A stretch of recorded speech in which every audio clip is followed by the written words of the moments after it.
Childhood friends from hell, story time. So growing up, my dad had a co-worker who had 2 sons, and they would always come over to our house. His sons were so vulgar, nasty, and just always getting into trouble. They were just wild as fuck. That's the kind of kids they were, like you dreaded to see them pull up in the driveway. Every time we saw them pulling up, I would have to put away my jewelry, my games, any collectibles, because I knew either they would break it or steal it. It got to the point where I would start locking my bedroom door because I didn't even want them to go in my room. But even then, they would try to go into my parents' room. They'd take stuff out the bathroom. They'd had shampoo outside squirting all over the damn yard. One day, the oldest son, who was like 9 at the time, was on top of his dad's car, jumping, stomping the roof in, and his dad was like, "Oh, son, you need to quit that now. You're going to mess my car up." Like, he wouldn't discipline them. Then he jumps off the car and runs over to our vehicle and snatches the damn door handle off the car door. So, of course, my dad's pissed and like, "Dude, get a hold of your kids before I whoop their asses." So my dad and their dad would always get into it because they didn't discipline their kids and they would end up leaving, and I was so glad. Their kids ran all over them, right on up until they became adults. One night, I'm staying at my grandma's house, and we're burning a fire, roasting marshmallows on hangers, when their car pulls up, and I'm like, "Oh, gosh, not them." They get out the car, and their oldest son runs over, and he gets a clothes hanger and sticks it in the fire with no marshmallow on it and gets it real hot and starts chasing his brother around trying to stick him with it. Then they started roasting marshmallows and would sling it on everybody, including the adults, until my grandma came out the house with her paddle and they finally chilled out. Everybody knew my grandma didn't play. We were about 11 at this point, and I'm sitting in my bedroom playing the Sega when I hear the oldest son walk in the door, and I'm like, "Damn." I start sliding my shit under the bed, and I jump up and I run out my room, and I see him in the living room. I walk out past the couch. The oldest son has a switchblade knife, and he walks up and sticks it to my side like he's going to try to jab me with it, and I cold cocked him in the nose. He went running outside and told his parents that I just punched him for no reason. My dad knew I wouldn't just hit somebody for no reason. So our parents get into it within the first 5 minutes of them being at our house, and they leave. We didn't see them for a while after that. I was so glad they were not coming over anymore. But then, we're like 13 now, I see their car come pulling up in the driveway, and of course by now, their sons are a lot bigger and stronger. You would think by this point they would be acting more mature, but no, they're still acting like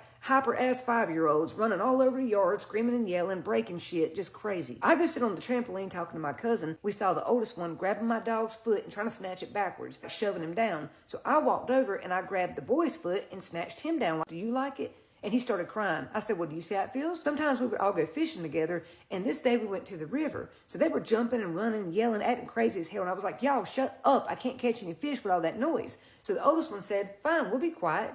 And then they get quiet. And then when I look back over, the oldest one has his younger brother's head under the water, drowning him. So I run over and snatch him up like, "What are you doing? What is wrong with you?" He was like, "We're just having fun. We're just playing." I said, "Dude, something is wrong with y'all." Then when I'm 15, I'm jogging around the driveway. We had a big U-shaped place at our house. And one evening, I'm coming around that U when I see a truck come pull up beside me, and it's the oldest son. He's driving now. And I'm like, "Oh, damn." And he's like, "You want me to give you a ride?" I said, "No, I'm good. I'm doing my daily jog." He said, "No, come on, get in the truck." I said, "No, I'm jogging." This motherfucker proceeds to get out the truck and try to manhandle me and pick me up by my waist and force me into the truck. But of course, I fight back, and he can't get me in. He then body slams me onto the ground, and I knee him in the nuts, pop him in the face, and then I take off running back towards the house, and I tell my mom what happened. My mom called his mom, and they got into it. I mean, big time. And then my mom said, "If your son ever comes back around here again, I will unalive him." So for years, we didn't see no hide or hair of them. Fast forward, I'm around 18 or 19 years old, and I open up the newspaper one morning, and I see both brothers are in the crime section. They've both been arrested. Assault, breaking and entering, R-word, all kinds of stuff. And I'm like, "Dude, that's who we grew up with." It was the oldest son's girlfriend. Him and his brother both had R-worded her and beat her up and tried to R-word her sister. Well, that girlfriend survived the attack, and while she was testifying at their court hearing, she tells the judge that the oldest one, her boyfriend, had told her they had R-worded their mother, and their mother never reported them. We saw it coming a mile away. We tried to tell their parents, but they wouldn't listen. Before I begin, I would just like to say that the witches that I'm talking about in this story are the ones from Mexico. Obviously, not all of them, but being that I've experienced some really creepy shit, I do believe what the story says that I'm about to tell you. And second, if you follow me long enough, you know why this story is crazy, because it's kind of similar to what happened with me when my little brother was just born. So growing up, I did grow up being told and knowing that witches like to take babies that are not baptized. However, the people in this story story, yeah, they kind of confirm this to be true. Just side note, obviously you guys don't have to believe in the same thing that I believe in. I mean, obviously you've never seen some of the things that I have seen, so it is perfectly okay for you not to believe in the same thing. I would never try to make you guys believe in anything, obviously. So this lady says that 2 years ago she moved into this really small town, and she actually became really good friends with a few of her neighbors. She became really close friends with them, and the weirdest thing happened, and that was that they all became pregnant around the same time. Her best friend, the one that she was closest with, became pregnant 2 months after her, and so did the neighbor that lived across the street from her. And the neighbor that lived across the street, her husband, and the girl telling the story, her husband, they both worked in the same place. They didn't kiss.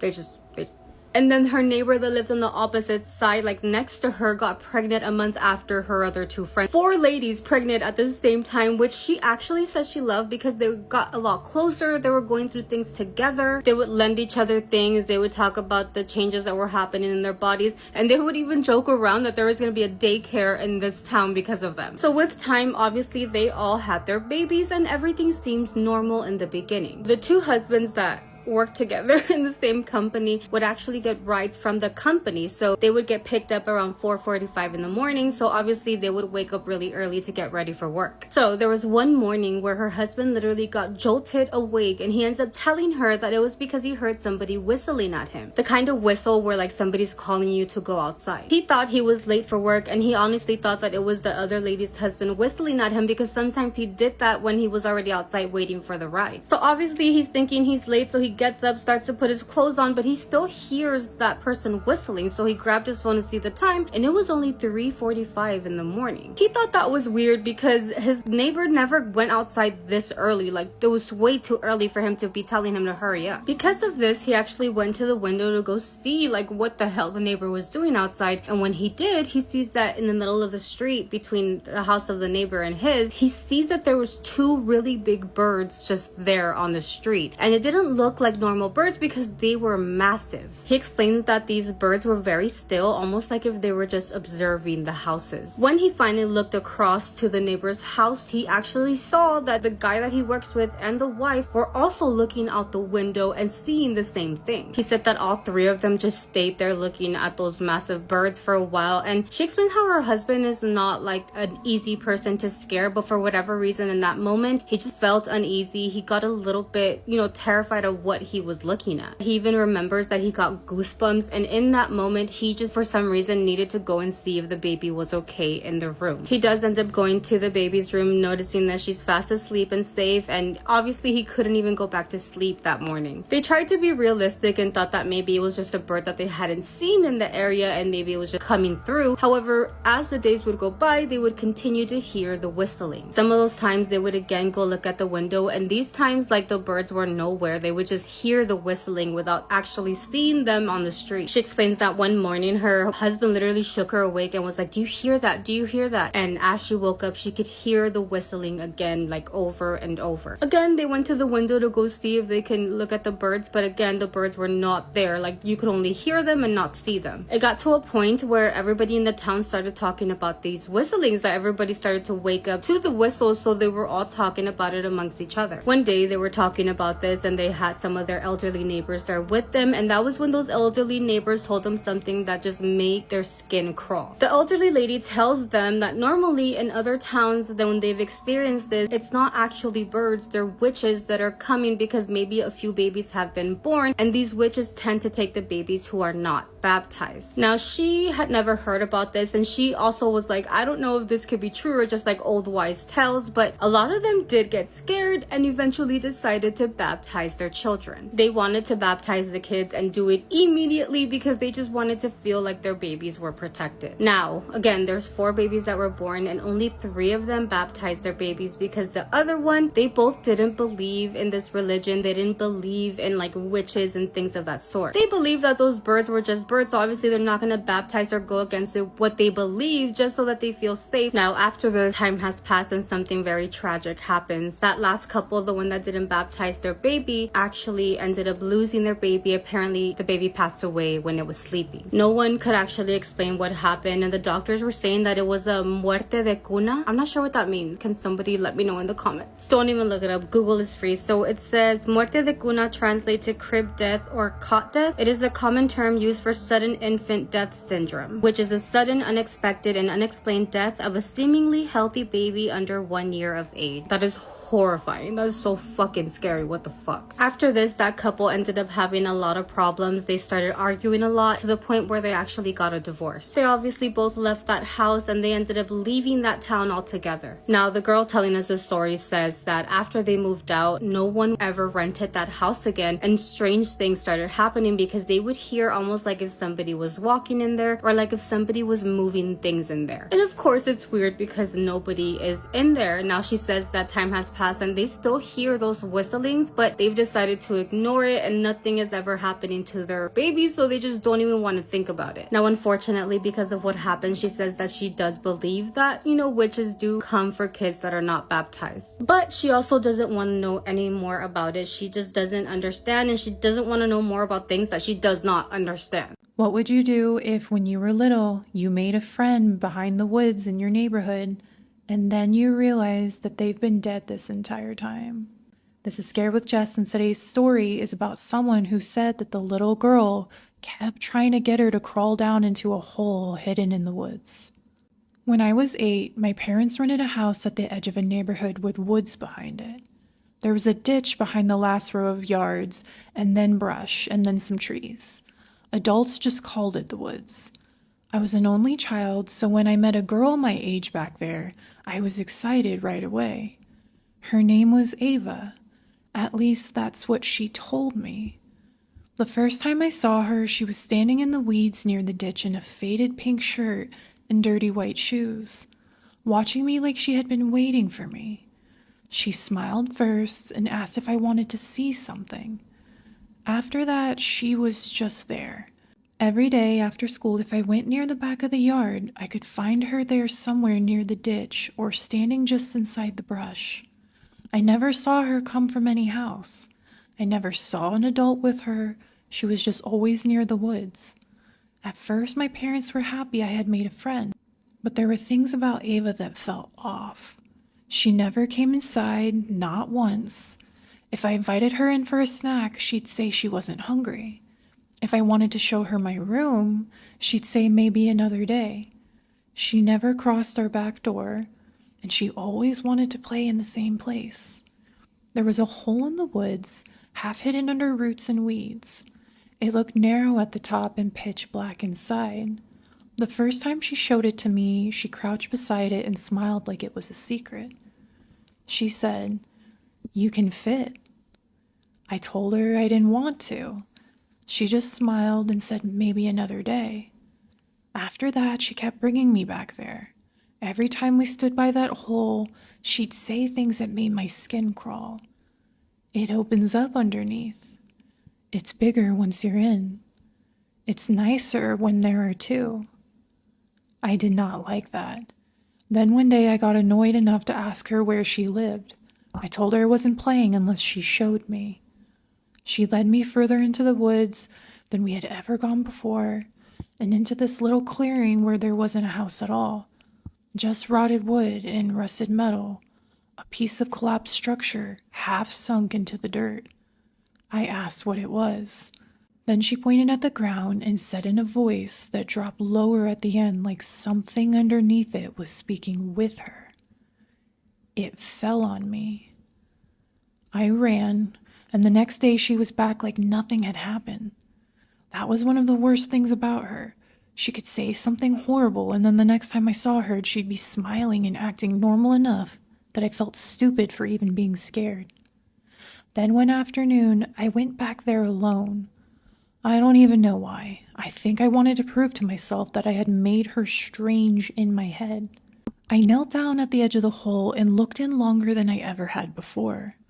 At first, all I saw was dark roots and packed dirt. And then my eyes adjusted, and I saw her.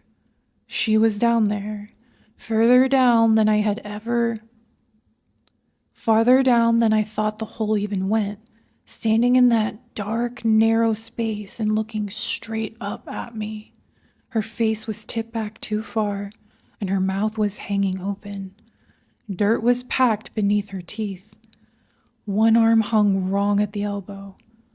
I jerked back so hard I scraped both hands on the roots. And then she moved. She came up fast, her hands first and then shoulders, and then the rest of her pulling itself out of the hole in these quick, practiced movements like she had done it 100 times before. I ran before she was fully out, and after that, she got worse. She started asking me to crawl in almost every day. If I said it was dirty, she said the dirt was soft. If I said it was too dark, she'd say it was only dark at first. Then one evening, she grabbed my wrist. Her hand was cold enough that my whole arm tensed. She was kneeling by the hole, smiling at me in this thin, strange way, and when I finally really looked at her, her eyes were so bloodshot the whites barely showed, and there was dark little veins webbed out from the corners. And then she looked closer and whispered, "I'm lonely in there." The smile stayed on her face too long after she said it. That night, I told my mom I didn't want to play with Ava anymore, and the next day I stayed inside. Ava stood at the edge of the yard for almost an hour, just staring at the house. And that night, I heard tapping on my bedroom window. My room was on the second floor, so I did not look. The next morning, there was one muddy handprint on the siding outside, higher than I could explain. And after that, I started seeing her less in daylight and more at the edges of things, at the tree line or between the trunks, and even across the street in the rain. And every time I heard her, she only wanted one thing: come see, just once. It won't hurt if you listen. And then one day, after I had been crying by myself near the ditch, she appeared behind me and said very softly, "It's nicer when you stop crying." I had been alone, and that was when I fully told my dad everything. He took me out there the next day and told me to show him where the hole was. When we got to it, it was almost half gone, half covered with leaves and collapsed wood and an old rusted grate. And later that night, I heard my parents talking in the kitchen.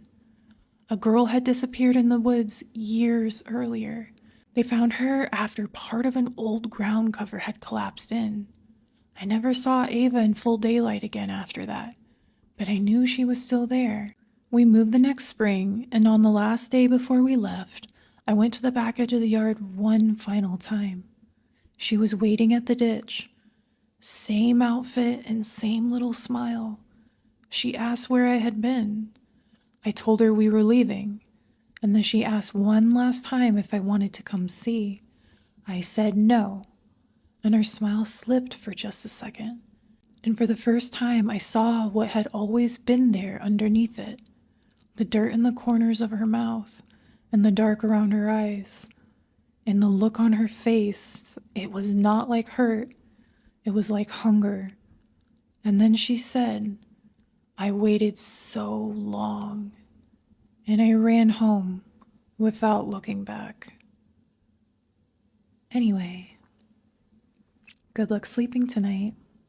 This story is a cautionary tale. Imagine doing voodoo on the girl your man is messing with, and it all comes back to destroy him. I am back with another spooky story. We're gonna call the girl who submitted the story Alina. So in 2021, Alina was casually seeing a guy. Like I name every guy in my stories, we're gonna call him Marcus. Alina was seeing Marcus, and at first it was nothing serious, but feelings started getting involved. Now this was getting kind of confusing for Alina because yes, they were friends. However, he spent almost every night with her, posted her food, drove her car around, all of that. So in Alina's mind, they're basically together. Then one day, another girl messaged her. The girl told her straight up, "That's my man. You're messing with my man." Now, Alina said the conversation was weird to her because she was asking the girl questions. He was basically telling Alina how much she loves that man and that Alina needs to see herself out the door. Now, Alina said she was so embarrassed and angry that she decided to cut Marcus off completely. Said she blocked him, she didn't fight over him, she just let it go. About 3 weeks later, Marcus started calling her from a different number, asking her had she done something to him. Alina thought he was drunk, so she would just ignore him. He was telling her that he kept dreaming of an old woman standing beside his bed. Every dream ended the same way. The woman would point at him and say, "Wrong target."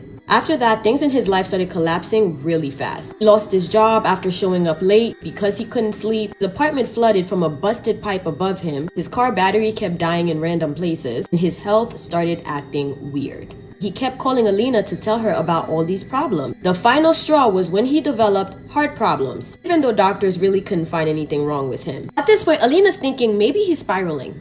Then Alina had a dream where she saw her late grandmother. And in her dream, her late grandmother told her, apparently Marcus's other chick had gone to someone to tie Marcus to her permanently and to destroy Alina spiritually so she would leave him alone. The woman doing the work allegedly asked for pictures and personal items from Alina, but the grandmother is saying the spiritual worker stopped doing the ritual midway and refused to continue. She told the girl that Alina is covered. Whatever you send probably won't touch her, it'll be returned somewhere else. That girl has some strong spirits and is divinely protected. Homegirl did not listen. She really wanted Marcus for herself and Alina gone. So she demanded that the woman finish the work anyway. And after that, it seems like everything supposedly transferred onto Marcus instead. So all of those inconveniences were actually meant for Alina, including the health issue. And her grandmother told her in the dream that if Marcus keeps going down this route, he will. Alina says she tried to warn Marcus, however, Marcus really doesn't believe in that type of stuff. And she said those who does not hear will feel, because Marcus is already looking like he's wasting away. Alina says she moved on from that situation, but want y'all to know, magic is nothing to play with, and be careful who you go after, because you never know who is a part of their lineage. Before you mess with someone spiritually, just make sure they're not protected first. From your favorite Haitian homegirl. I was 9, my mother took me to live with a woman who later disappeared under strange circumstances. She had a pattern of strange behavior, and later we found out that her name that she used was not her real name at all. This is Beth's submission to Spooky Scary Storytime, and she says that she and her mother talked about this for years after the fact. This story takes place in the 1980s. Assume that the witness protection program was a real possibility, and so for that reason she's decided to change her name for this story. But she says that there were other elements to the story that make her think that something more was going on. When Beth was 9, her mother, Linda, worked basically as a research assistant at a university, and the family lived in a university town. It basically did support for graduate students and the professors who worked at this university, and it was tied to a physics program. Beth's father was not a good man by any means, and he was always having problems with Linda. And so one night after a particularly bad fight, she decided she was going to pack up Beth and they were going to leave. And Linda spent a few weeks basically couch surfing and bouncing around motels, but Linda wasn't making a lot of money. She was a single mom, and that's when her coworker stepped in. And for this story, Beth calls her coworker Dr. Evelyn. That's not her real name. Dr. Evelyn was probably in her late 50s, early 60s at the time, and she was in a senior research position at the university lab. Dr. Evelyn had no family of her own. She was essentially married to her work, but seemed to have a soft spot for Linda, knowing that she was struggling as a single mother to take care of Beth. And so I guess out of the kindness of her heart, offered Linda and Beth to stay at her house temporarily while they got on their feet. I was reluctant to take the help, but she didn't really have any other options, and so they ended up moving in with Dr. Evelyn. And Beth remembers Dr. Evelyn as being very soft-spoken, and though she didn't really seem to care too much for children, she always was kind to Beth. Linda and Beth moved into her large old house on the edge of the university town, and Beth remembers it as being sort of cold because Dr. Evelyn wasn't really there as it was. She was always buried in her work. Beth says she remembers that there were blackout curtains in every room. There were no mirrors besides the one on the small medicine cabinet in the bathroom, and the clocks were all set to different times. The house also had this weird smell that was like heated pennies, something metallic. Beth and her mother lived with Dr. Evelyn for 2 years, and in those 2 years, Beth gave me a number of experiences that seemed to hint that Dr. Evelyn was struggling maybe with some issues, but basically the cliff notes are that she always wore gloves inside the house. She never ate any food. Sometimes they would leave food in the fridge and it would expire weeks later without being touched. She only drank hot water. She was visibly uncomfortable around cats and dogs, and she never seemed to blink enough. Was extremely thin, and she avoided direct sunlight. She would leave for work very early in the morning and come home after the sun had already gone down. She would get irritated with Beth and Linda if they opened the curtains. She did not seem to sleep. At night, Beth would often fall asleep hearing her on late night phone calls in which she seemed to speak in code. And in code, it doesn't mean like another language. I just mean she said that she spoke in numbers. She would just rattle off numbers on the phone. Almost like she was reading a script. But Beth says that she couldn't make sense of the numbers at the time. It didn't seem like they were following any sort of pattern that she knew of. And so anytime she brought this up to her mother would say, "Don't be rude. Don't ever say those things to her. She's so kind letting us stay here, and she's kind to you." And that was true. She was kind to Beth. When she was home at night, sometimes she would help her with her homework or she would buy her books. At times when Linda was struggling with money, she would even give the family money for groceries or other things that they might need for Beth to go to school, and she never asked for any of it to be repaid. Later, after Beth was an adult and would talk about this with Linda, Linda just said at the time she assumed that Dr. Evelyn was ill and that she had issues with food, maybe diagnosed or otherwise, or that she had issues with germs, but at the time it just didn't seem right to ask her about it. They were living in her house rent-free and she was kind to them. After 2 years of living with Dr. Evelyn, one night Beth was home with Linda, and Linda got a call from the hospital because Dr. Evelyn had left the university and been struck by another car, and she was in the hospital. She had listed Linda as the emergency contact. Linda was told that she had several broken ribs and a concussion, and when she got to the hospital, a nurse casually mentioned to her that blood samples had already been sent to a lab. That's when Dr. Evelyn panicked. So after the nurse walked out of the room, she apparently grabbed Linda's wrist and she said, "They took my blood. How much did they take? Did they already send it away?" Linda tried calming her down, but she apparently was panicking, and this was more emotion than Linda had ever seen her express. And she said, "You have to get me out of here tonight." I didn't know this part at the time, but this was explained to her years later by her mother. And basically, Linda told her that Dr. Evelyn explained that she worked on classified federal projects and that her blood samples could trigger security protocols. At the time, Linda assumed that Dr. Evelyn was paranoid or maybe had some undiagnosed mental illness, but then bizarre things started happening around the hospital. Two men in suits showed up outside of her room and didn't speak to anyone. The nurses suddenly got cold and stopped answering Linda's questions. There was also some confusion about Dr. Evelyn's identity because they couldn't locate any of her vital records. I guess there was a lot, but Beth says that the details of this are hazy. Essentially, Dr. Evelyn convinced Linda to help her leave. And the way that they did this was, I guess, because the hospital was understaffed and still using paper records. But the way that Linda said that they did this was that Dr. Evelyn took the IV out herself, changed into a set of Linda's spare clothes that she had in her car, and then Linda wheeled her out during shift change while a janitor blocked part of the hallway with a janitor cart. Linda later told Beth that nobody even tried to stop them. Back at the house where Beth was, she remembers them getting back and Dr. Evelyn getting increasingly paranoid as the night went on. She was constantly looking outside, checking the windows, checking the doors. She unplugged all of the TVs and the radios in the house, tore apart the kitchen looking for metallic objects, and then came into Beth's room and asked her if she had any metallic objects that Dr. Evelyn didn't know about. Beth said, "I don't think so." And then Dr. Evelyn looked her in the eye and said, "Have you ever felt sick after touching me?" Beth said, "No, I don't think so." And then Dr. Evelyn said, "Okay, has anyone at your school ever asked who you live with? Have you ever mentioned me?" Beth said, "I don't think so. I just say that we live with my mom's friend." And that night she went to bed, but woke up in the middle of the night to use the bathroom. And as she walked back to her bed, remembers looking outside through the window and seeing Dr. Evelyn standing in the yard staring at the sky. Next morning, Dr. Evelyn was gone. There was no note, her car was gone, and only her office had been completely emptied out. Other than that, there didn't seem to be any clothes missing, but they did notice that near the electrical outlets were faint burn marks on the walls. Linda went to work that day and obviously contacted the university asking about Dr. Evelyn's whereabouts because she was concerned for her, and her supervisor just told her that Dr. Evelyn had been reassigned. The university was not concerned about her being missing, but she never returned.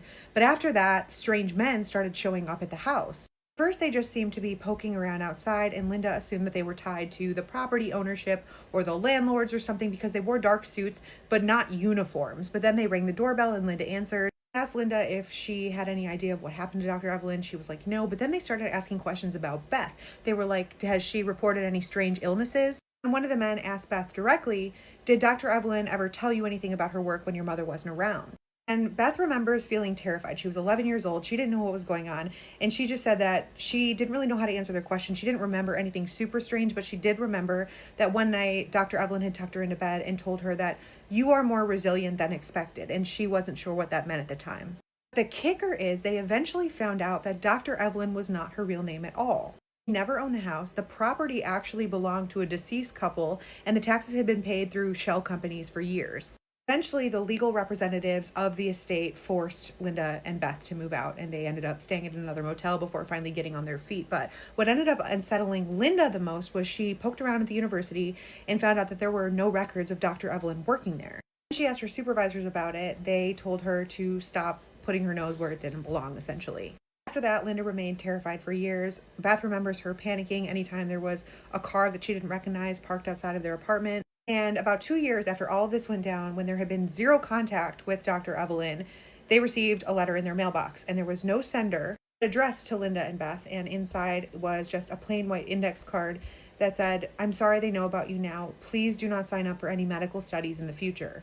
That I don't know if that was Dr. Evelyn, but I mean, who else could it have been? But what makes her think it wasn't Dr. Evelyn was they had moved and they hadn't had any contact with Dr. Evelyn, so it wasn't like she would have known where they were living. Beth says she and her mother talked about this until her mother sadly passed a few years ago, and she's sharing this now to see what everyone else thinks. She says it's been something like 40 years since this all happened, and though nothing strange has ever happened in her life that points to this being a continuing mystery, she's still curious. What was Dr. Evelyn's deal? Fortunately, she has shared all that she knows about the program they were working in, as her mother is no longer with us. So let her know your thoughts. She'll be seeing the comments even though everyone's name has been changed. And if you have a story you think nobody would believe, send it in. We would love to hear it. You were growing up, did you ever go on walks in places where you knew that there was like some crazy folklore going on? Because if you grew up a Jersey girl like me, then you definitely know that there's a lot of weird spots in New Jersey to go to, and this is one of them. And this one was right by my house. So back in New Jersey, there was this state park that I used to illegally ride my dirt bike in all the time, and there was this place called the Devil's Chair. I'm not gonna lie to you, it was kind of weird because the reason it was called the Devil's Chair is because this chair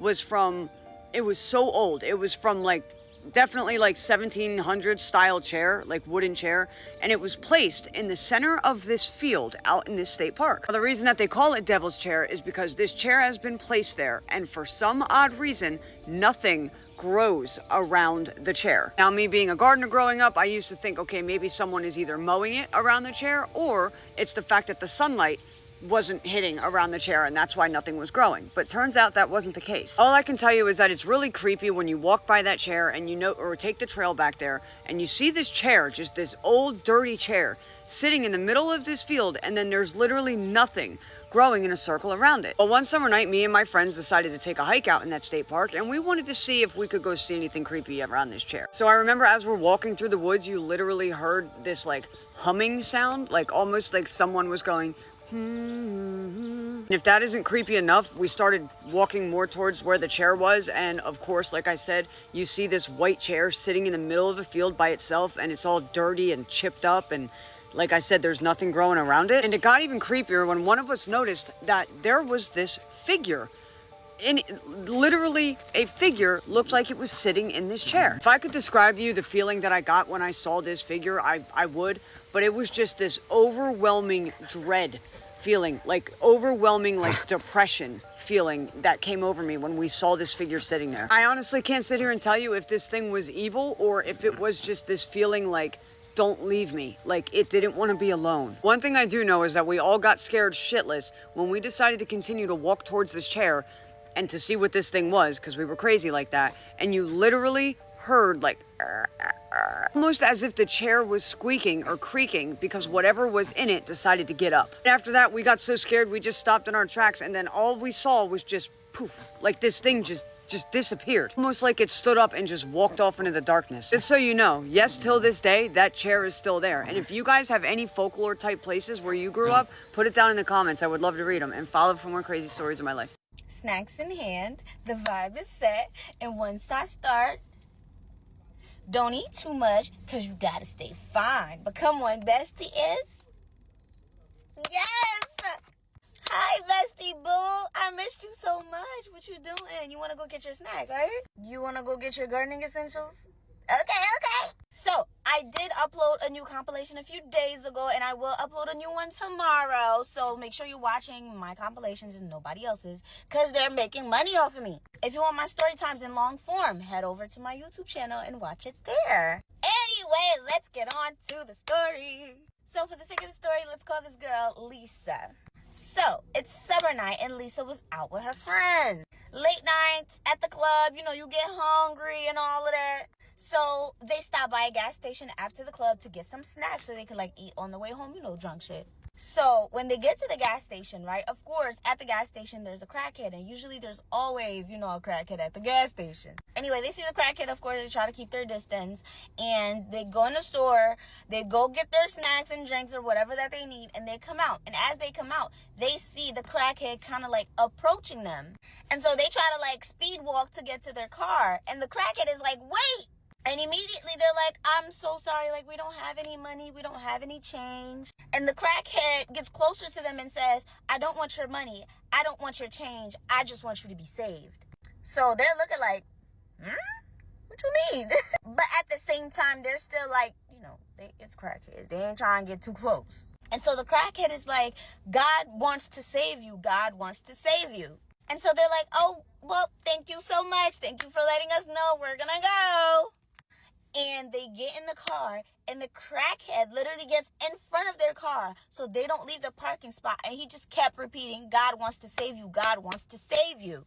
So now they're in the car like, what the fuck do we do? They're drunk as hell. This crackhead, like, they don't even want to get close to him to even like try to get him off. So they're like, oh my God, what's happening? And it's nighttime. There's literally like nobody outside but the gas station people inside. And so they're trying to talk to him. They're like, please, sir, like, we understand. We believe in God. Like, we know, like, we're very much saved. Please just leave us alone. We just want to go home. And he just kept repeating, God wants to save you. And when they were saying that, for some reason, he automatically turned right to Lisa and said, you need to stop what you're doing because God wants to save you. And Lisa was like, oh, huh? She didn't know what he was talking about, but she also kind of felt that, like, it was kind of like conviction. But she's trying to play it off because she's like, he don't know what he talking about. He probably high off something, drunk off something. We drunk too. We just want to go home. At this point, they decide that staying in the car is the safest thing to do right now until this man decides to leave. So they stay in the car. One of the friends is like, bro, just run him over and go. And the other friend is like, no, we can't run him over. We are drunk right now. You want cops to be coming? And so after about like 10 minutes of this happening, he looks at Lisa again and he says, God wants to save you. Stop what you're doing. And he turns around and he leaves. They all look at each other like, what the fuck? Like, what was that? Like, that was crazy. We need to go home immediately. And so they pull off. They go home.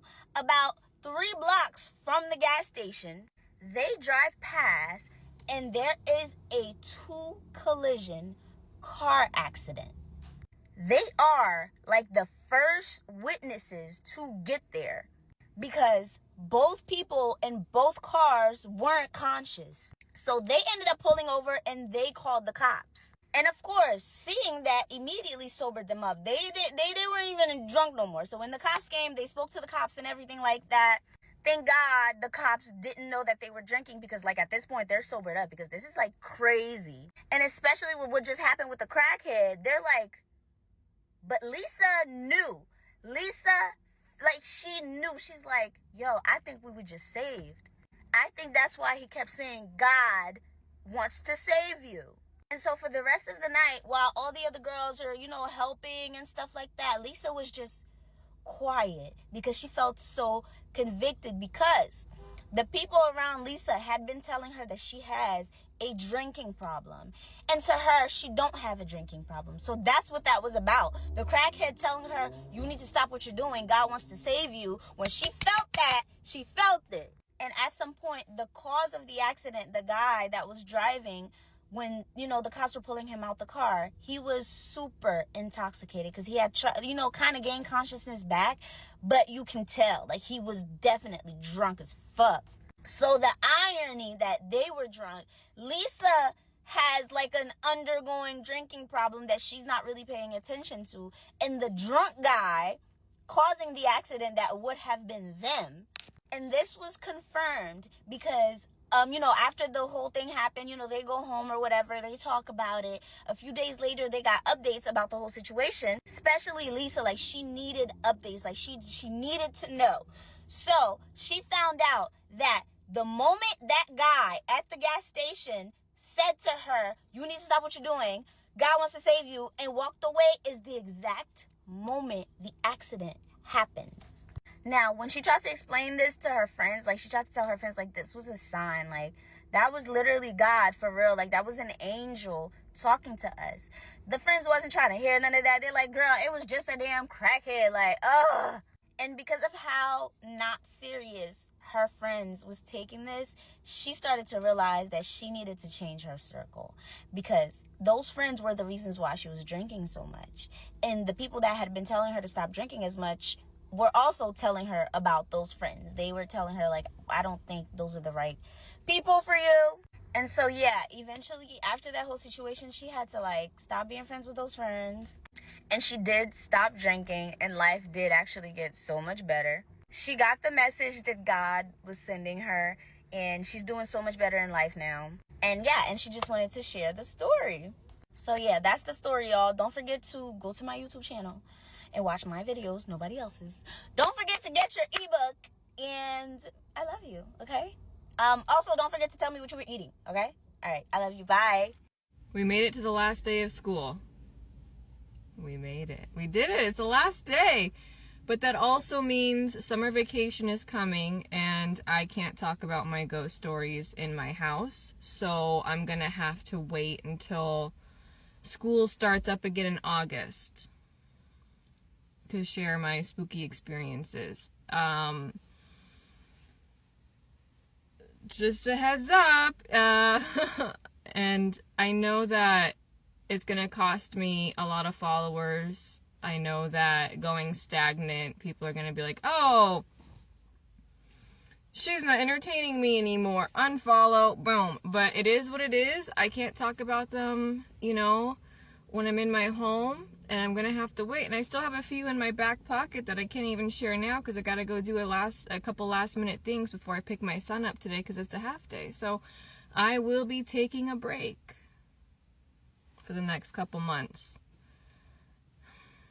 But it's not all bad, because during that time when I am home with my son, I'm going to do my best to carve out some time and write a book.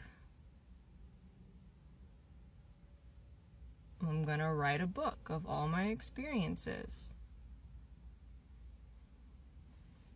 We'll see how that journey goes, you know. I'd at least like to get it started, like to get everything that I experienced down and on paper and typed up, and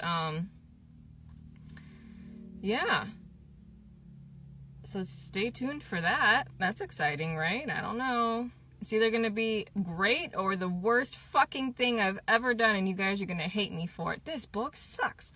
I fucking hate this. Why did I buy this? But yeah. So there's that. Let's see. Anything else? Anything else? No, you guys. I'm going to be a little MIA.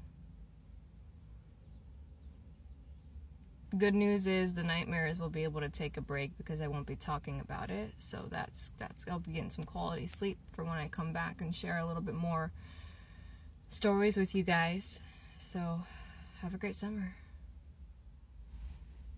This one takes us to Japan. Something strange happened to me this summer in Kyoto as I was exploring at night. I was on a business trip, but I had the day off. Basically, I spent the entire day exploring all around Kyoto, Japan, and it's such a beautiful place.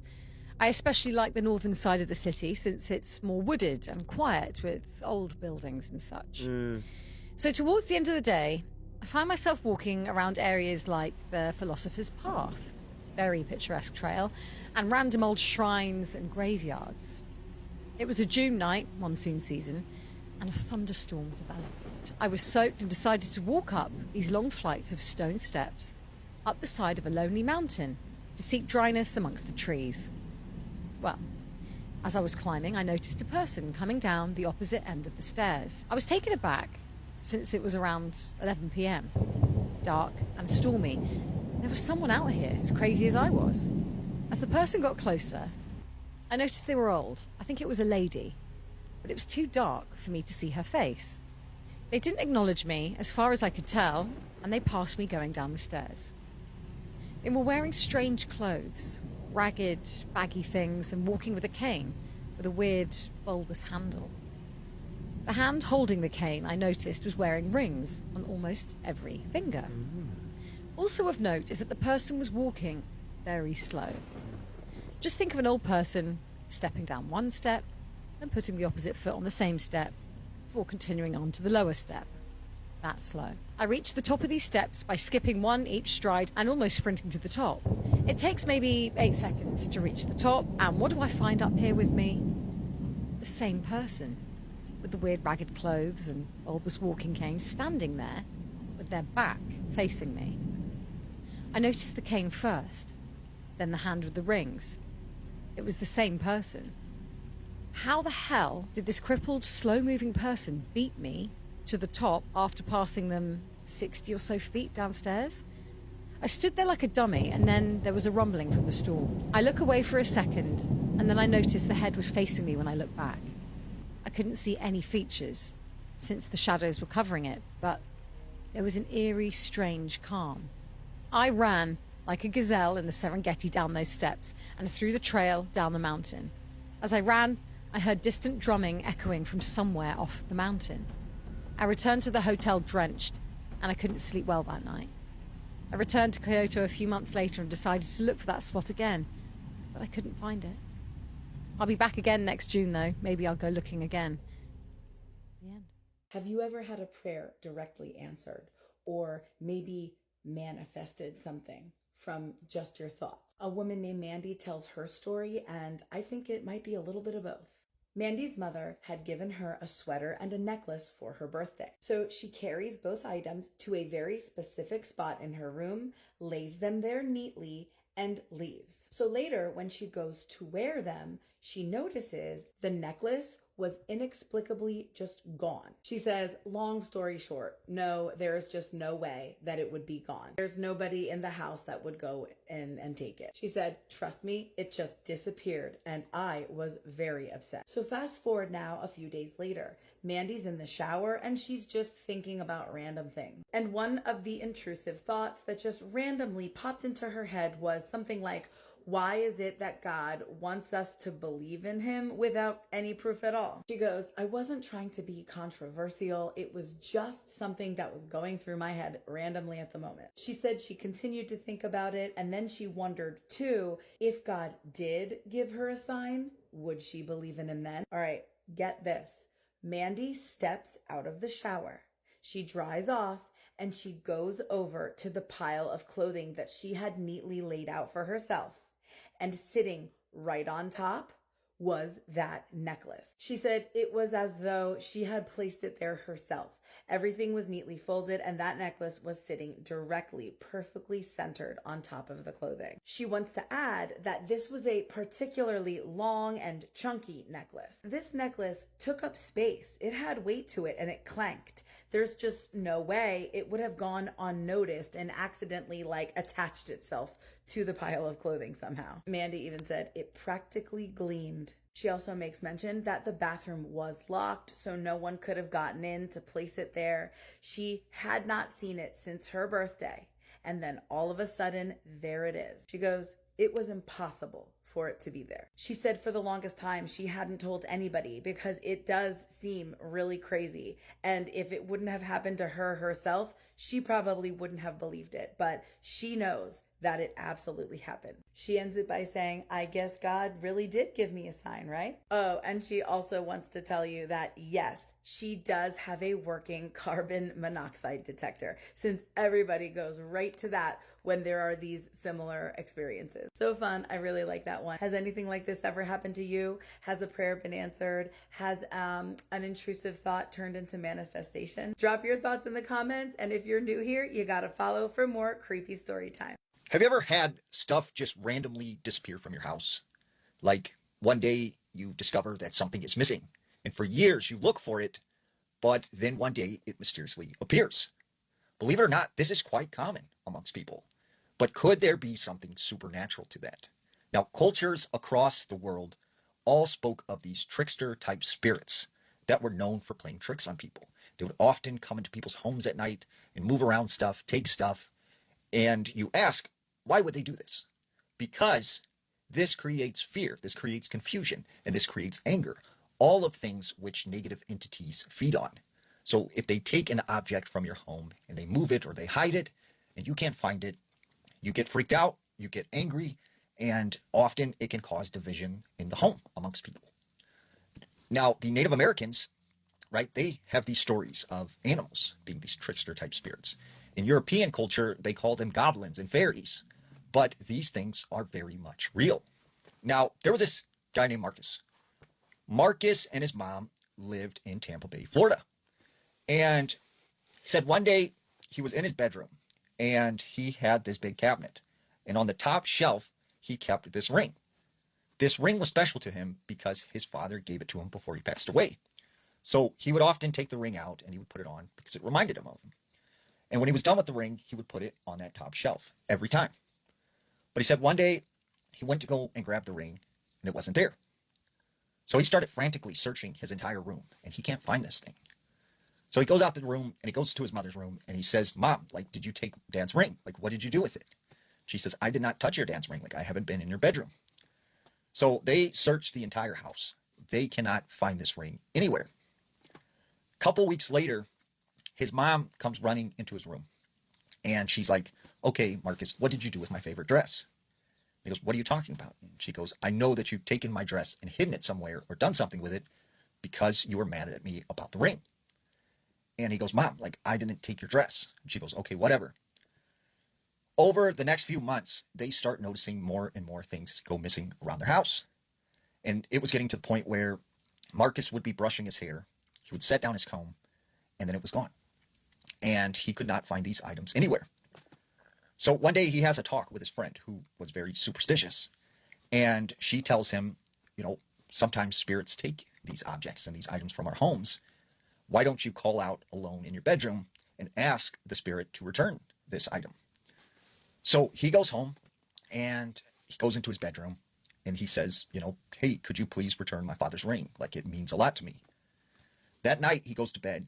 And when he wakes up in the morning, he gets up out of the bed and he finds this ring on the ground right next to the bed. Now, he had searched this area hundreds of times and somehow the ring just appeared there. So he figured maybe I just misplaced it and I didn't realize it. Well, this continued to happen where things would just randomly disappear from the home. One night he's in his bedroom and he's asleep. And he said he heard some sound from out in the living room. So he gets up out of bed, he walks down the hallway, and when he comes into the living room, he sees his mom laying on the couch. But standing over the top of her, he sees this shadowy figure trying to take off her earring. And this figure turns, it looks at Marcus, and it just disappears. And it was at that point he knew that something, some sort of spirit, was taking the items from his house. Have you ever had an encounter with a mimic? Now, there was this man named Shane. Shane was from Santa Monica, California. And he said he didn't really believe in the supernatural or anything close to that. He was very, very scientific, and he didn't think this stuff existed.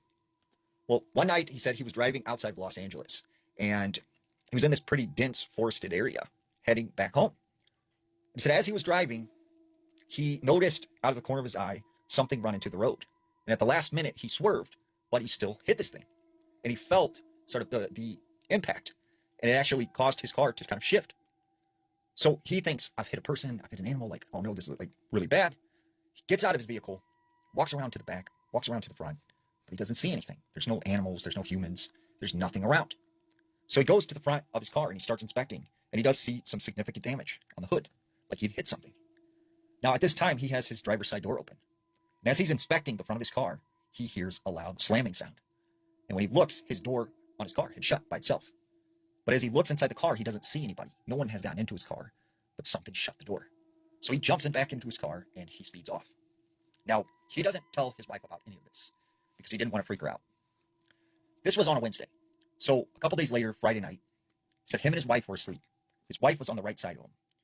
Well, in the middle of the night, he awakes to the sound of a noise coming from his doorway. And as he looks over, he sees his wife standing there. She's kind of got one arm wrapped around the door, and she's turned the opposite direction of him. So he calls to her, honey, what's wrong? Like, are you okay? She doesn't say anything. He goes, honey, like, what's going on? She removes her arm, and she just takes off into the hallway. So he jumps up out of bed, and he follows her. And he follows her right down the hallway into the living room. But as he gets out to the living room, he sees his wife just walking into the wall, going back, and then walking into the wall again. She's doing this over and over again. And he goes, honey, like, what is going on? Like, what's wrong with you? And right at that moment, he hears his wife's voice. but it's now behind him. So he turns around, and there's his wife in the hallway. He's like, what's going on? Like, I just seen you in front of me. You were running into the wall. She goes, what are you talking about? Like, I heard you out here making a bunch of commotion, and I was going to tell you to come back to bed. So he's like, okay, whatever. Now, at this point in time, he still doesn't tell his wife what's going on because he's worried he's losing his mind. A couple days later, on a Monday, said he worked late that night. He receives a phone call from his wife. And she's like, honey, there's something going on at the house. I hear your voice in the bedroom. I hear this knocking sound. And you keep telling me to come in the bedroom, but I know you're not home, right? And he's like, look, get out of the house now because I am not there. I am at work. So he speeds home and he goes into the bedroom. He doesn't find anything, but the window's open. So finally he tells his wife what's going on. And she says, let's go talk to the spiritual person that I know. So they come over to the house and they do sort of this blessing. And they open up the front door and they say that whatever was there is cleared and it's left through the front door. And they think that works, because the next couple of weeks, nothing happens. Until one night, Shane is driving home from work. And as he's driving, he begins to hear this pounding sound coming from the back of the vehicle. So he pulls over to the side of the road, he gets out of his car, and as he goes near the trunk, he hears his wife's voice saying, honey, please let me out. And then he hears this banging sound. But he knows his wife is at home. So he calls her and he speaks with her. And he's like, honey, I'm hearing your voice in the trunk of this car. So he said right at that moment, he opened the trunk and he felt this rush of wind just blow past him and take off into the woods. And after that, whatever it was, it left him alone. But he certainly felt afraid for his life. I got a message from an account late at night that I didn't recognize. There wasn't a username, there wasn't a profile picture. And the text, it wasn't like they were trying to tell me a story. It was more like they were writing something kind of quickly, like just jotting something down real quick. They told me that they had been hearing somebody in their apartment for the last week, and it was at certain times. It would be when they were in their bathroom and they would turn on the shower and they would hear movement coming from the living room. The first couple of times they wondered if it was just like the water, so they would turn the water on and off just to check for sound. And sometimes they would hear something even when the water was turned off, like even if it was something small like a door closing or a footstep or something like that. So they started to peek out of their bathroom door just to make sure nothing or nobody was there, and the doors would be locked, the windows would be locked. There would literally be no sign of anybody. So one day they decided to test it. It was nighttime. They said that they put their phone on the counter and the bathroom door was still a little bit open, and they just kind of had it recording just to see. And they turned on the water for the first couple of minutes, nothing happened, and then 3 minutes in, they heard a noise and they didn't yell out, they didn't close the door, they just sat there and waited in the shower. They said that it sounded like footsteps were coming and they stopped right outside of the bathroom door, and they could kind of see like the edge of the doorway, and they could see the mirror reflecting somewhat into the hallway, and nothing was there. But the sound was really close, and they noticed that the shower pressure changed, like something was interfering with it. Because it was changing the water pressure slightly, the water would get quiet enough where you could kind of hear over it, and they said that they could hear some kind of breathing right outside of the door. Subtle, but they could hear a little breathing, and then that's when they grabbed their phone and they stopped recording. They didn't look at it. They didn't close the door. They finished the shower, and they mentioned that they left their apartment that night. They stayed in their car until morning, and then they came back into the house, and that's when they watched the recording. They wrote down that there was nothing you could visually see on the recording. However, the audio did change, and you did hear footsteps clear as day. And then it got to the breathing that you did hear, and then you could hear slightly like what it said into the phone. And on the recording it says, "You're not alone in here." And then it was silence, and that was the end of the paragraph that I was sent. And I went to go send a message and follow up with this person, and their profile has been deleted. So not sure what that was, but I said it once and I'll say it again. Working as a security guard, especially at night, is one of the worst jobs that you can do. I mean, imagine being alone in a dark building and then experiencing this. The story starts with a security guard that started hearing a noise coming from the ladies' room while he was alone in that building doing his night shift. So the moment he heard that unfamiliar noise, he immediately pulled his phone and started filming everything just to prove that it's not fake. First thing that he did after hearing the noise and recording was turning the lights on, and that's a good choice because you don't want to be scared in the dark. It will make it worse. After turning the lights on, he immediately started tracking that noise. If you're like, bro, why isn't he running? Is he stupid? Well, quick reminder, he's a security guard. That's what he does. That's what he's supposed to do. That's basically his job. He's supposed to face danger, not run away from it. That's why I'm telling you, being a security guard is not for the weak. Even if you're scared, you gotta protect the building and see what's happening. That's exactly what the man did. In this video, you can see him looking around, and when he arrived at this spot right here, he saw this chair literally moving by itself. That's why he was like, nah, hell no. When he saw that chair moving by itself, he was like, nah, that's not what I'm supposed to do. I'm not paid for this. I'm supposed to protect the building from people, not ghosts. I'm out. And then he started running. He made it into some kind of hallways, as you can see, and this is where the video ends. Yes, just like that. Didn't get any more videos from him, so we don't know what really happened to him. I mean, he probably quit his job, because if I was in his place, that's what I would do. Have you ever come across a harmless children's book, but really it's anything but? Welcome to the Creepy Cozy Cottage, where creepy and cozy meet. So grab a blanket, get cozy, because I'm about to read a creepy story. Trigger warning, this story has brief mentions of self-unaliving. In 1987, the children's book, There's a Flea on My Knee, by Ronald H. Granfeld was released. By 1990, every child in the United States was familiar with the story.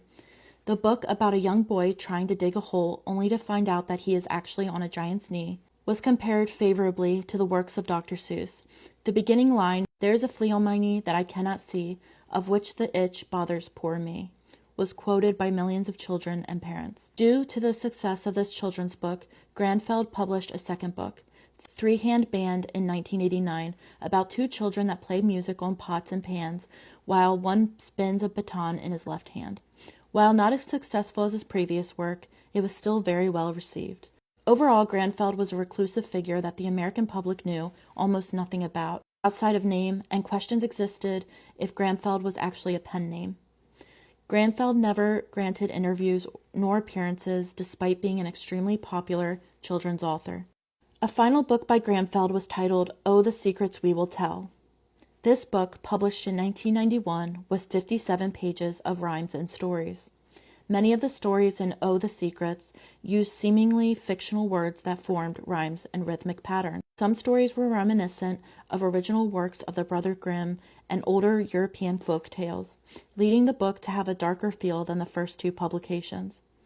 Some stories, due to the fictional words, were very ambiguous in nature. Oh, the Secrets stayed in publication until late 1994, when, by chance, a college professor who had experience with rare occult works purchased a copy for his nephew and noticed similarities between words, sentences, and even entire stories with some of the works he was familiar with. A copy of Oh, the Secrets was analyzed by experts in the subject and found to contain approximately 82 variants of known words, 18 partial incantations, and 6 complete incantations from known rare texts. The popular theory is that the 57 pages contain many more that experts are unfamiliar with, including ones from the late 17th century. Most of the found material related to channeling, summoning, and empowering entities, with very little of the known material being anything designed to have direct, immediate impacts on those that read them out loud. The exact purpose is unknown, as there are many words and passages that are a matter of debate. Immediately, lawsuits began, the most notable of which was the Christian Children's Books Foundation, suing the publisher, Paper House Publishing, for misrepresenting the book. Individual families attempted to sue both the publisher and Granfeld himself. However, the cases were considered to have very little legal merit and were quickly dismissed. In the media, there was a short-lived scandal about the incident, with multiple parents citing behavioral changes in their children, paranormal incidents within their houses, and one preschool in Maryland blaming the book on a recent fire that had destroyed the location. Leading researchers reminded the public that there was no evidence of any occult material having any basis in reality, clarifying that while the book was heavily misleading, it posed no real danger to children or families. By early 1995, the incident had been mostly forgotten about, before the case of the Walden family entered the media. According to the family, their daughter, Melissa Walden, had repeatedly read Oh, the Secrets between 1992 and 93, and had been showing signs of what they call visits since 94. The Walden family stated Melissa had been informing them that a very thin woman bleeding from her eyes and mouth was appearing at night and squatting in the corner of her room, repeating passages from the book in an attempt to get her to say them as well. They claimed this became a nearly nightly occurrence. Shortly after they went public with this claim, no less than 200 other families in the United States claimed similar events that were happening with their children, albeit with various descriptions of the entity their children was reportedly seeing. These ranged widely in appearance other than the commonality of blood dripping from their eyes and mouth, all naked and all repeating passages from the book in an attempt to get the children to say them. As the book was read by millions of children, these claims were widely disregarded as attempts to gain popularity and fame, and the reports faded from the public's attention. In 2005, an incident in Oklahoma sparked new interest in the book again.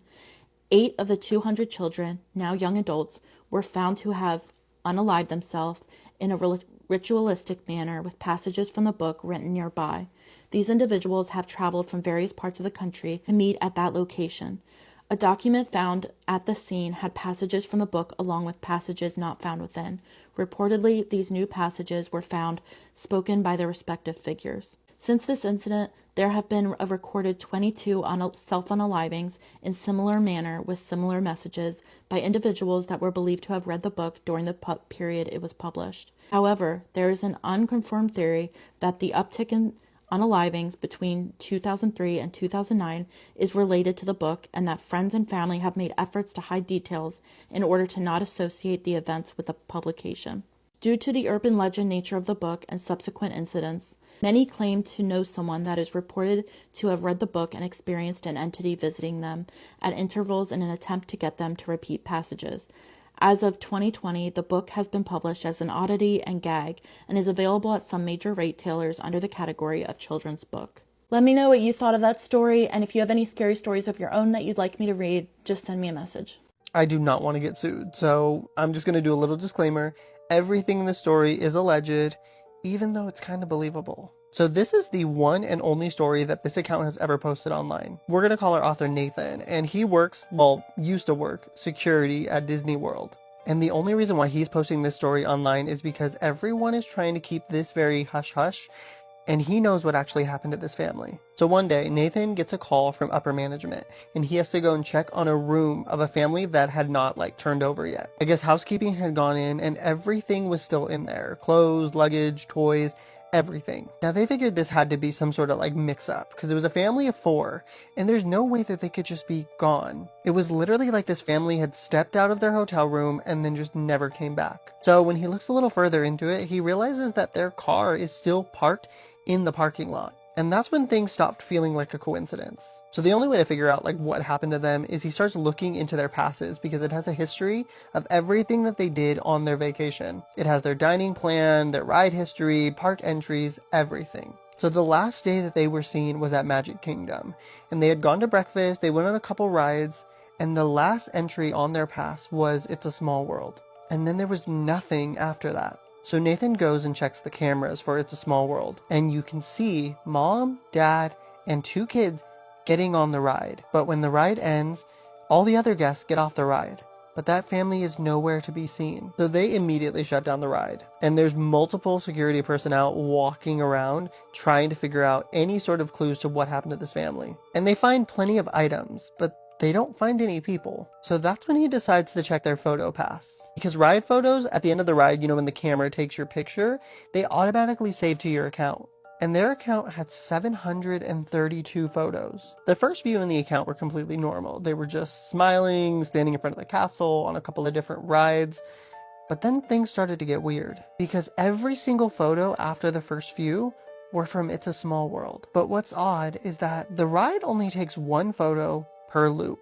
So there is no way that this could be a glitch. Nathan starts going through all of the photos. And in the first few, they're having a good time, but then their faces kind of start to look a little bit confused in the next few. Then they go from confused to completely horrified.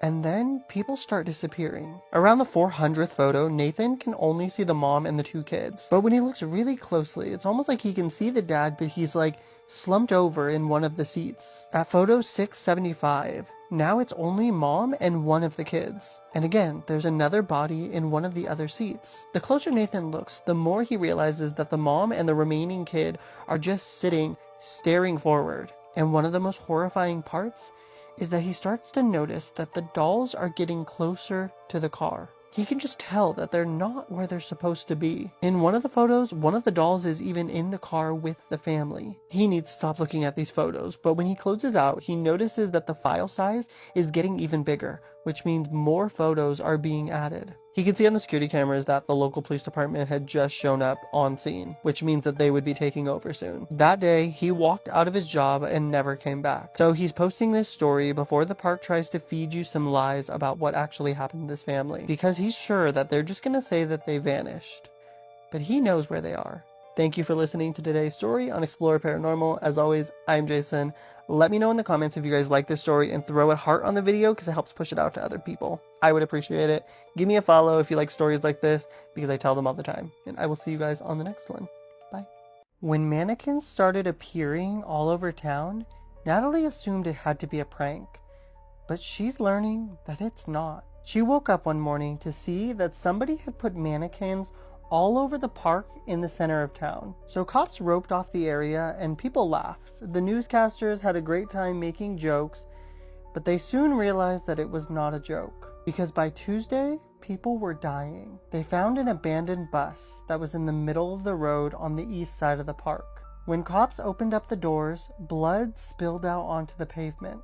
And when they entered that bus, they realized that the bodies had been flayed open and skinned alive. When they reported about it on the local news, they obviously kept everything sugar-coated, just in case any kids were watching. Natalie's cousin Ginger was actually the coroner for the town, so she was giving her all of the gossip. Ginger was 42, and the most bubbly girl you would have ever met, but she handled dead bodies from 9 o'clock to 5 o'clock. This case freaked her out because it was 13 people.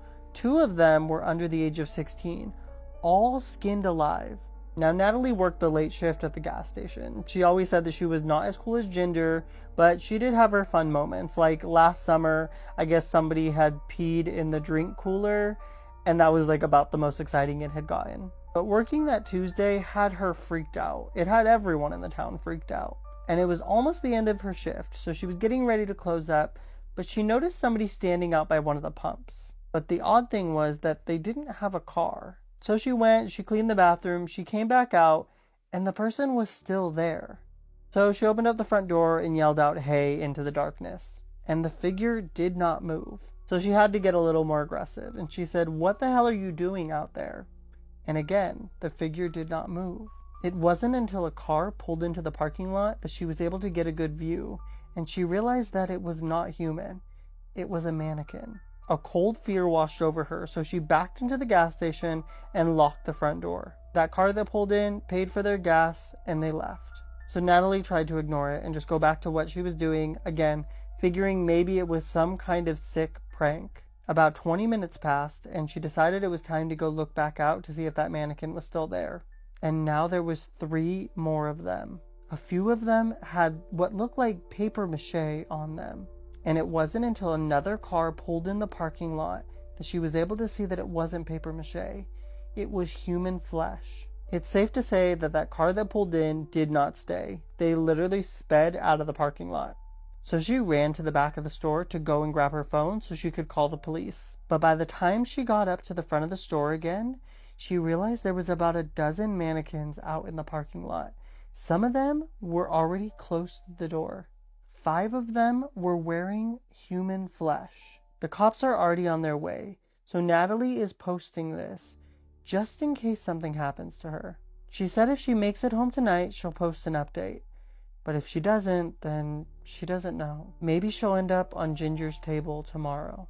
Thank you for listening to today's story on Explore Paranormal. As always, I'm Jason. Let me know in the comments if you guys like this story. Throw a heart on the video if you did. And give me a follow if you like stories like this because I tell them all the time. And I will see you guys on the next one. Bye.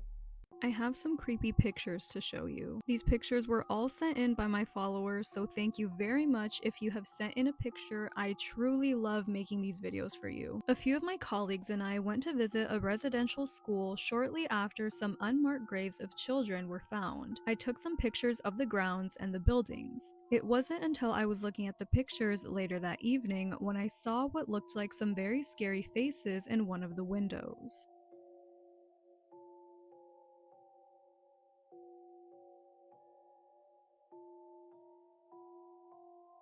I took this picture last year and it really freaked me out afterwards. I was trying to get footage of my cat playing with my dog, and after finishing the recording, I saw a face in the window behind them. It was dark out and it had been for a while, so I'm fairly certain there was nobody outside. I was in the living room with both of my parents and they didn't see or hear anything either. I'm not sure what it could be, but it deeply unsettled me and I still hate looking at that picture.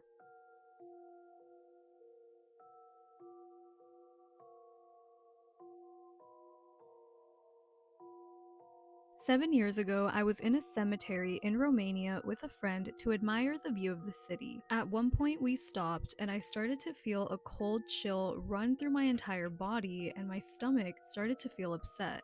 Instinctively, I took a picture. After that, we decided to go back down to the city, and after arriving, I opened my phone and saw what I had photographed.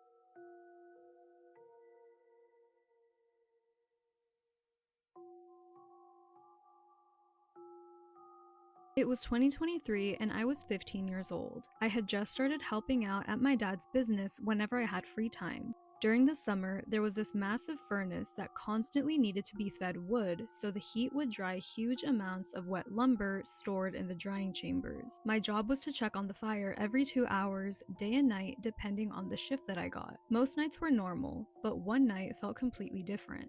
Every time I walked toward the furnace room, I felt cold, nauseous, and strangely terrified. It felt like someone was watching my every move from somewhere in the darkness. There was one particular room that always gave me chills. At one point, I caught a quick glimpse of something staring at me through the window. 2 hours later, when I went back to check on the fire, I saw it again. By the third trip, I was too scared to even look in that direction. I kept my eyes straight ahead as I walked past, but before leaving, I quickly pulled out my phone and took a picture toward the window. When I looked at the photo later, this is what I saw. You can clearly make out 2 white dots that look like eyes and even the outline of a figure standing there in the darkness.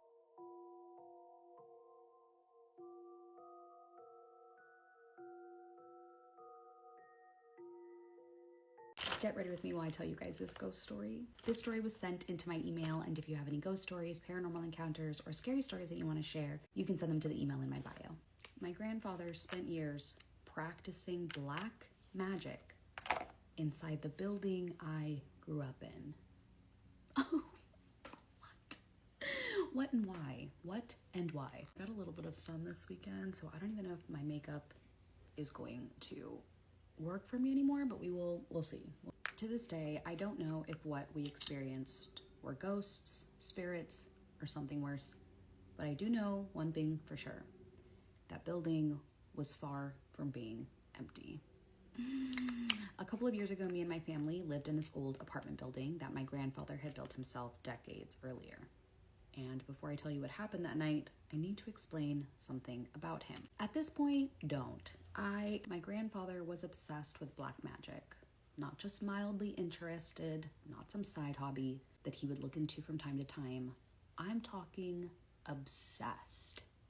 My family used to say that he'd spent years cursing people, writing strange things on papers, performing rituals, and hiding black magic inside the building that we lived in while it was still being constructed. I have so many questions. My first one being, why? According to my mother, whenever there were open spaces inside the walls, before they were sealed shut, he would bury papers covered in symbols, names, curses, things nobody could even read inside of them.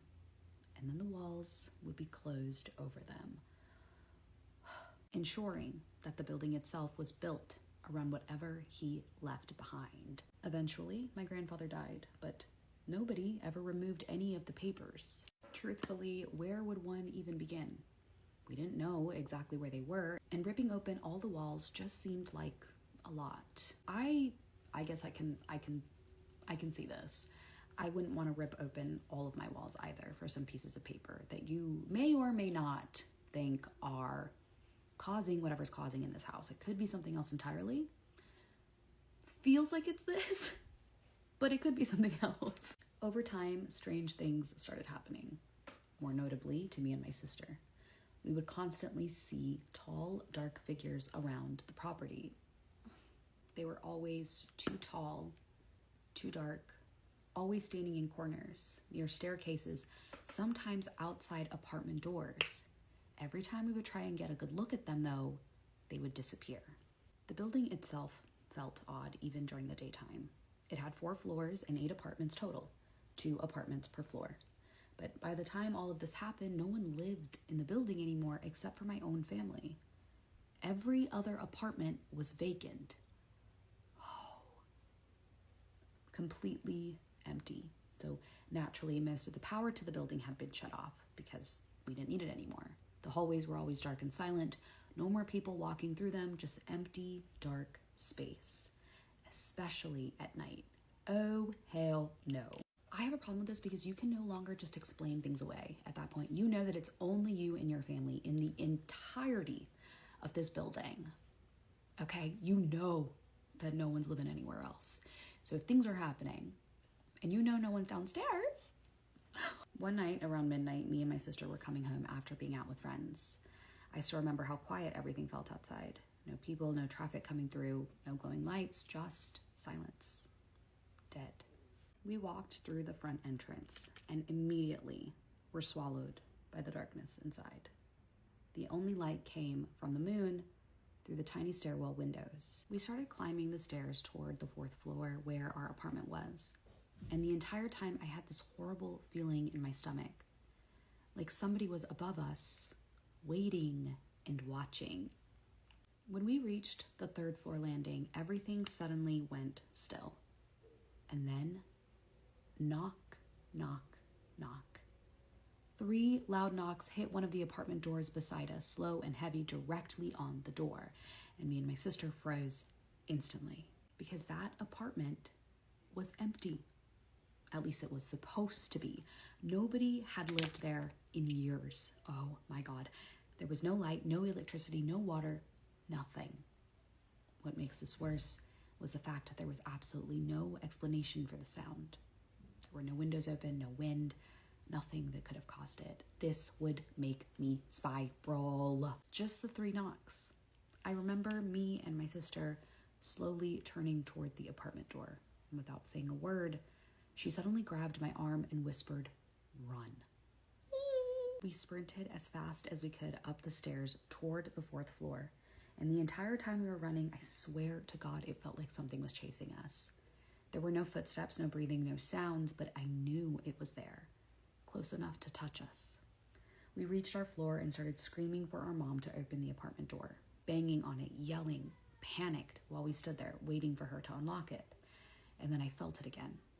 That thing, that presence that had been with us from the floor below and chasing us up the stairs right behind us, hiding in the darkness of that stairwell.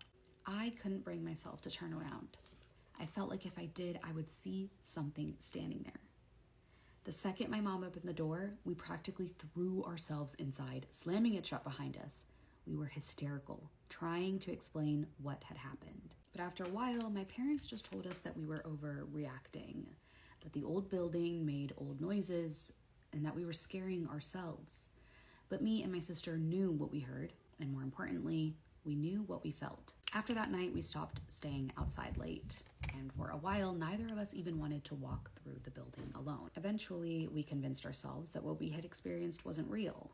Maybe it actually was the pipes, maybe somebody was outside, maybe our minds had played tricks on us, but there's one thing that I will never be able to explain: the dark figures. Because even after that night, we kept seeing them, standing at the ends of hallways near the rooftop stairs, sometimes outside apartment doors where nobody lived. Every single time we noticed them, they vanished. What scares me most now is knowing what my grandfather buried inside those walls, because If he really had spent years filling that building with curses and black magic, then maybe those things we saw were never ghosts at all. Maybe they were something he invited in. And when he died, they simply stayed behind.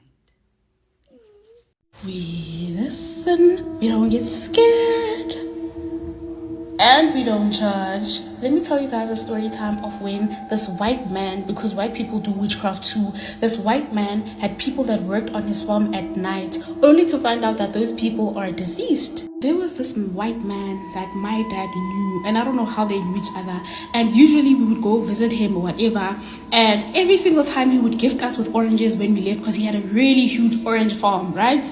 So he would gift us with oranges, whatever, and then we would go on about our day. Every single time we had these oranges, my dad would throw them away. And I'd always ask him, like, why do you do that? He's like, do you know the people that work on that farm? I was like, no. And then he was like, exactly. So one day he told me that we are going to go to my grandmother's house and we're going to take the route of that orange farm, and we are going at exactly 12 a.m. so that you can see what happens at that orange farm. And guys, for sure, when my dad did exactly that. So we were driving at this other time and we left to go to my grandparents' place at around 11 p.m. And at around 2, we are passing that orange farm because it's near my grandparents' place. We're passing that orange farm and we stop. My dad puts me on top of like the thingy of the car. I don't know what this thing is called. On top of the car. And he tells me, what do you see? And I see people working. I see people picking oranges, putting them inside the basket. And he's like, exactly. And I'm like, so what's the problem? Those are real people. He said, no, they're not. And then my dad like turns my body around. Isn't the orange farm is this way? He turns me and makes me face this way. And he's like, what do you see there? And I'm like, there's a graveyard over there. And he was like, exactly. So basically that graveyard was filled with people that had passed away back in the 1950s, 60s, 70s when apartheid was still a thing. So this white farmer uses those people's spirits to work for him. And I'm like, so those people that I just saw are dead people? He was like, yep, you're seeing spirits. Was I scared? No, because I did not believe my dad. Like, I genuinely feel like for me to stay sane in that moment, I did not believe him. So I'm also like, but like, I used to have like a cousin that worked at that farm, right? And he was like, yes, those dead people do the work at night, and then during the day, real people obviously come to the home, because obviously that white farmer does not want to be questioned and all of that, right? And people are not going to buy for him if they find out that, you know, dead people are working for him. So he's like, yeah, these people just pick the oranges off of the tree, and then some of them tend to the trees, and then he takes the oranges and they put these oranges inside containers, and then when the real people, alive people come, and they basically take these oranges and then they package them and all of that good stuff. So they don't really do much, you know. Also, the white farmer's advantage was that people that died a very long time ago, nobody really cares. Like, you might have a great grandmother that died in the 1970s. And if somebody's using that person as a zombie, you won't really care because you are not necessarily attached to that person. And also my dad is like, how this man started all of this was that he used to have a traditional healer's child working for him, and this traditional healer's child was like, listen, I can make life easy for you. My mother can make things easy for you. And you know, he wanted to hear more, and the guy was like, if you give me a share, I will help you. You see that graveyard over there, it's full with people who died a really long time ago. Use their spirits to make money. And the white farmer did exactly that. And the boy got his cut. I think the white farmer started him another farm where he grew his own things, and he also has spirits that are working for him. So if you think that white people don't know what witchcraft is, not all of them, but some of them know what witchcraft is. Someone's been breaking into my apartment at night. I live in a super isolated apartment complex deep in the woods. Basically the only building out there with just 18 units total. It's quiet, nobody comes this way, and I don't recognize any of the other residents. I've always felt safe enough until about a month ago when weird stuff started happening. It began with my front door being unlocked in the morning, even though I always deadbolt it before bed. Then I started finding small handwritten notes on my kitchen counter that definitely weren't there when I went to bed. The handwriting is clearly not mine, neat, slanted, and in a pen I don't even own. Stuff like, the light was on too late, or you moved the chair again. No big threats, but enough to freak me out. A few weeks ago, I bought a cheap camera and pointed it at the bedroom doorway while I slept. 2 weeks ago, I caught something on it. At around 2:40 a.m., a tall guy in black with long black hair comes into the frame. He just stands at the foot of my bed and doesn't move. For over 4 hours straight, he's completely still, head slightly tilted, watching me sleep. He doesn't even shift his weight. He doesn't look around. He doesn't react to anything. Just stares. The only time he finally moves is when my alarm goes off at 7 a.m. Then he turns and walks out slowly, not rushing at all, like he's got all the time in the world. The way he moves is the creepiest part. Deliberate, unhurried, no fear of being caught. I caught the exact same thing happening again 5 days later. Same guy, same spot, same motionless staring for hours. I called the police the morning after the first video. They said there's nothing they can really do unless I catch him inside, in the middle of the act, and call 911 while he's still there. Problem is, where I live, it takes them a minimum of 45 minutes to reach the complex. By then, he'd be long gone. I've already changed the locks twice, and nothing helps. I have no family or close friends I can stay with, so I've just been sleeping with the door barricaded and the camera running every night. I'm seriously scared to death for my safety at this point, and this doesn't feel random. Sounds like a frogger. Frogging stories are one of the creepiest stories to me. The fact that you could have somebody living in your house and not even know it. Oh my God. Let me know what you thought of that story. And if you have any scary stories you'd like me to read, just DM me. We have to talk about Reckless Ben and the Bricks and minifig situation. It's absolutely wild. So before I start this video, I want to say that everything I'm about to say is alleged because none of this has been finalized in court and there is still a lot to go, or a lot to uncover. So a couple of days ago, Reckless Ben released a video about Bricks and minifig. Again, this is all alleged. But the video starts with Brian and his dad. Now, his dad was collecting Lego sets, like Star Wars Lego sets, for years. This collection amounted to about $200,000 worth, and it was even in the Guinness Book of World Records. Well, Brian's dad, unfortunately, started dealing with some health issues, and they were not able to pay for it. So they decided to go to Bricks and Minifig, which is a store, and sell all of these Legos under consignment. I hope that makes sense. They went to the store, they signed a contract, and they handed over the huge Lego collection that they had. But what happened next is absolutely shocking. So this is a franchise. These are all franchisees. So the owner of this franchise called the corporate office and said, hey, we're getting ready to move overseas. And so corporate basically swooped in and took control of her store and kicked her out. She even told the corporate office that, hey, I have not paid them for all of the Legos. Like, they haven't all been sold yet, but they were like, hey, this is our problem now, not yours. Again, allegedly. So when they don't get paid, they finally decide that they just want their Lego sets back, but the corporate office says no. Allegedly.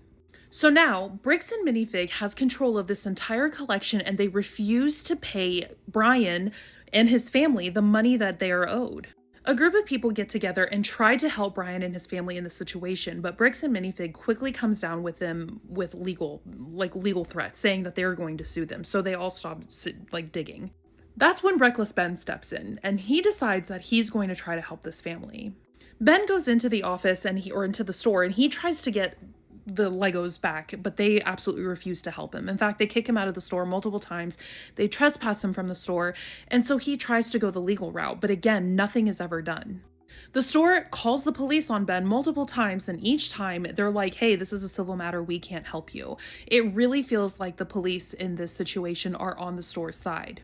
Ben even goes to the corporate office and tries to talk to them, but they all say that they don't know what's going on, or that it's not their problem, and that they have to talk to the original owner. But even in the contracts itself, it is all Bricks and Minifig. It is their problem, and they need to pay this family. All Brian wants is to get the collection back so that he can pay for his father's medical bills, and honestly, that is the most heartbreaking part of this whole story. There is so much to this story, and all I want to do is shed a little bit of light on it so that we can get his video up and more views, because we have to talk about this. So if you have the time, go to Reckless Ben's channel and figure it or check it out. Just watch the video. I promise you will not be disappointed. It is wild. And Reckless Ben is even facing some legal trouble because of all of this. And honestly, I'm just shocked by what is going on. Like, I cannot stop thinking about this. So have you seen this video? Are you going to watch this video? Let me know your thoughts, because truly I am absolutely amazed, and not in a good way. And just to cover myself one more time, everything I said in this video is allegedly.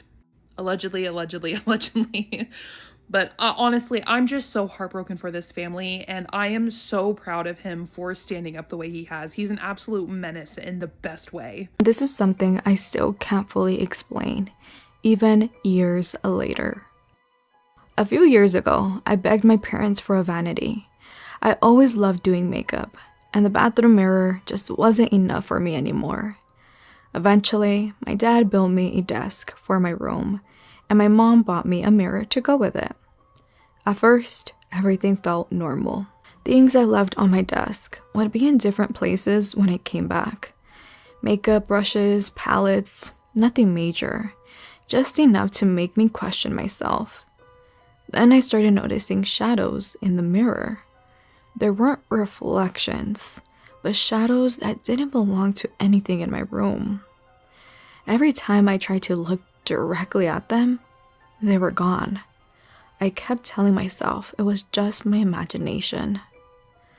Until one night, I woke up to a loud crash, like the sound of my mirror hitting the floor. My heart immediately started racing as I looked over and saw it lying there. I was too scared to move, too scared to even get out of bed. I convinced myself I would deal with it in the morning and forced my eyes shut. But then it happened again. Another crash. I opened my eyes, confused and terrified. When I looked across the room, I realized I was covered in a cold sweat. That's when I saw a little girl standing next to the mirror.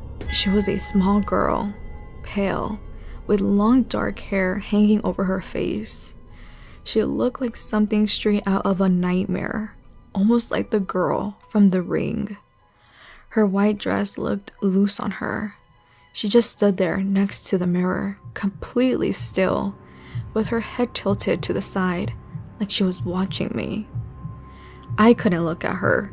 I squeezed my eyes shut, hoping, begging, that when I opened them, she would be gone. At some point, I must have fallen asleep again, but when I woke up the next time, she wasn't across the room anymore. She was right next to me. She was so close that I could feel her presence, like the air itself had gone cold. I tried to scream, move, do anything, but my body wouldn't respond.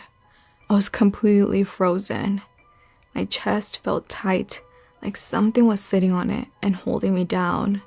I couldn't even turn my head, but I knew she was there, right beside my face, watching me. I don't know how long it lasted. It felt like forever. Eventually, everything went black. When I woke up in the morning, the room looked normal again, but it didn't feel normal. The mirror was still on the floor. Slowly, I forced myself out of bed and picked it up, expecting it to be shattered, but it wasn't. Not a single crack. The glass was completely perfect, like it had never fallen at all. But then I saw a handprint, clear as day, pressed into the surface of the mirror. I didn't question it. I didn't try to understand it. I got rid of that mirror immediately. After I told my mom what happened, she didn't brush it off. She's a very religious woman and very devoted to her Catholic faith, and she believed something wasn't right. That same day, she went into my room with holy water and blessed every corner, every wall, and every part of it. Even after that, I never felt completely alone in that room. And to this day, I'm still scared it might happen again. You guys have been sending me this one video non-stop, so let's talk about it. The video that I'm gonna show you takes place during Dia de los Muertos, which is a Mexican holiday celebrated during the first days of November and honors our loved ones that are no longer with us. And a really big way in which many people choose to commemorate their loved ones is by building them an ofrenda, which is essentially an altar that you set up in your house. And you adorn this altar with pictures of your past loved ones and things that they used to like in life, such as food and drinks. It's believed that by doing this, you're not only honoring their memory, you're also inviting their spirit to spend some time with you on Earth. And as I'm sure you can probably imagine, spiritual energy is very heightened during this time. There are countless stories of people having paranormal encounters during this time, and sometimes these are heartwarming experiences surrounded by their past loved ones, and sometimes not so much. And the video that I'm about to show you is a perfect example of one of those instances that aren't very heartwarming at all. Ay, mi amor, te extraño tanto. Papi, hijo, Dios mío. Do I think this video is real? No. Do I think it's terrifying? Yes. Despite the video being fictional, there is no denying how creepy it is. Like I said before, the energy is super heightened around this time, and there are so many people who have had unexplainable experiences around Dia de los Muertos. If you're one of those people, let me know in the comments, and let me know what you think of this creepy video. I'm back with another spooky scary story time, and this one gave me the absolute chills, because if you know what I do at my other job, then you will understand. Now, before I start this story, I want you to sit with one thought, and that is hospitals are full of people who work calmly around fear every single night. So if one of them tells you something that doesn't feel right, you should listen. Absolutely fucking listen. And hey toxins, welcome back to my page where I don't spill tea, I brew coffee, and not everything that I serve is gonna be safe. Now, this story was sent to me by a woman named Lena, who used to work overnight as an x-ray tech at a hospital in North Carolina. Not an abandoned building. She said no horror movie settings, just a regular hospital with night staff, vending machine, humming, and quiet hallways. Now, Lena worked in imaging down the corridor that most visitors never saw unless they were being wheeled in for scans. She said this started on a Tuesday night in the late fall, y'all, around 2:30 in the morning while she was processing films. Now, she heard a baby crying, and at first she thought maybe OB had someone in the hallway or a parent had stepped off the elevator with the infant. You know, that thin newborn cry. You know how babies sound when they first being born, like that. But not a toddler cry. She said, and it wasn't like a kid crying. She was very specific about this. She heard that. Now, Lena stepped out to check the hallway, and she said nothing. She said there was no parent, no scroller, no transport gurney, nothing, y'all. So she paused and listened again. Silence. So she went back to work. About 10 minutes later, the crying came back. But it was closer this time, like it was just outside the imaging room. She called her coworker, a nurse named Priya, and she asked her, "Do you hear that?" And Priya stopped walking. And then Priya said, "Yeah, where is that baby?" Now, that's the part that made Lena nervous later. She wasn't imagining it. Someone else heard it too. They followed the sound down the corridor towards a set of double doors that led back to the radiation, right? And in an older section of the unit that wasn't like heavily used overnight. She said no alarms was going off, no patient rooms nearby had infants, but the crying kept moving, like it had always been ahead of them in the hallway. And they checked the doors, they checked the corners, they checked empty alcoves where the wheelchairs were stored, y'all. Nothing. Eventually, they told themselves that it had to be fatigue. This was a long shift, too much noise in their heads. So they turned around and they started heading back. And that's when the baby cried again. The first time, y'all. This time, it was right behind them. And Lena said she turned so fast that she almost slipped on the floor. She said she saw the corridor empty, and then something shoved her hard between her shoulder blades. She said it wasn't no tap. It wasn't like no little stumble. She said it was a full-on push that sent her forward. Chills, baby, chills. So she hit the wall with her forearm, and she caught herself and spun around. She said there was nobody there. And Priya came around the corner at this time like a second later and asked what happened. Lena said her heart was racing, y'all. She told Priya that something had shoved her. Something fucking shoved her. Priya looked at the floor and saw that Lena's badge and pen was on the ground where they had flown off her skirt pocket. And that's when Priya said very quietly, "We're done following that." They reported it to their supervisor, who told them that there were no infants in that wing and no missing patient alarms, y'all. So facilities, they ended up checking the doors. Security, they reviewed the cameras, and nothing showed up. No baby, no parent, no staff members. Just Lena and Priya in the hallway. And in a span of footages where the audio had glitched but never captured the cry. And Lena finished her shift, y'all. She said her hands were shaking so badly that she can barely log out. And she never heard the cry again after that week. But she told me that she still remembered the exact same spot on that floor where her badge fell and how cold the air felt right before she was pushed. Y'all, I don't know what that was, but I'm serving it black today. I want y'all to drink from a clean source. And remember, I love y'all. And you can submit all of your spooky, scary story time, paranormal stories right here in this email right here. And I love y'all, and I'll see you in the next video.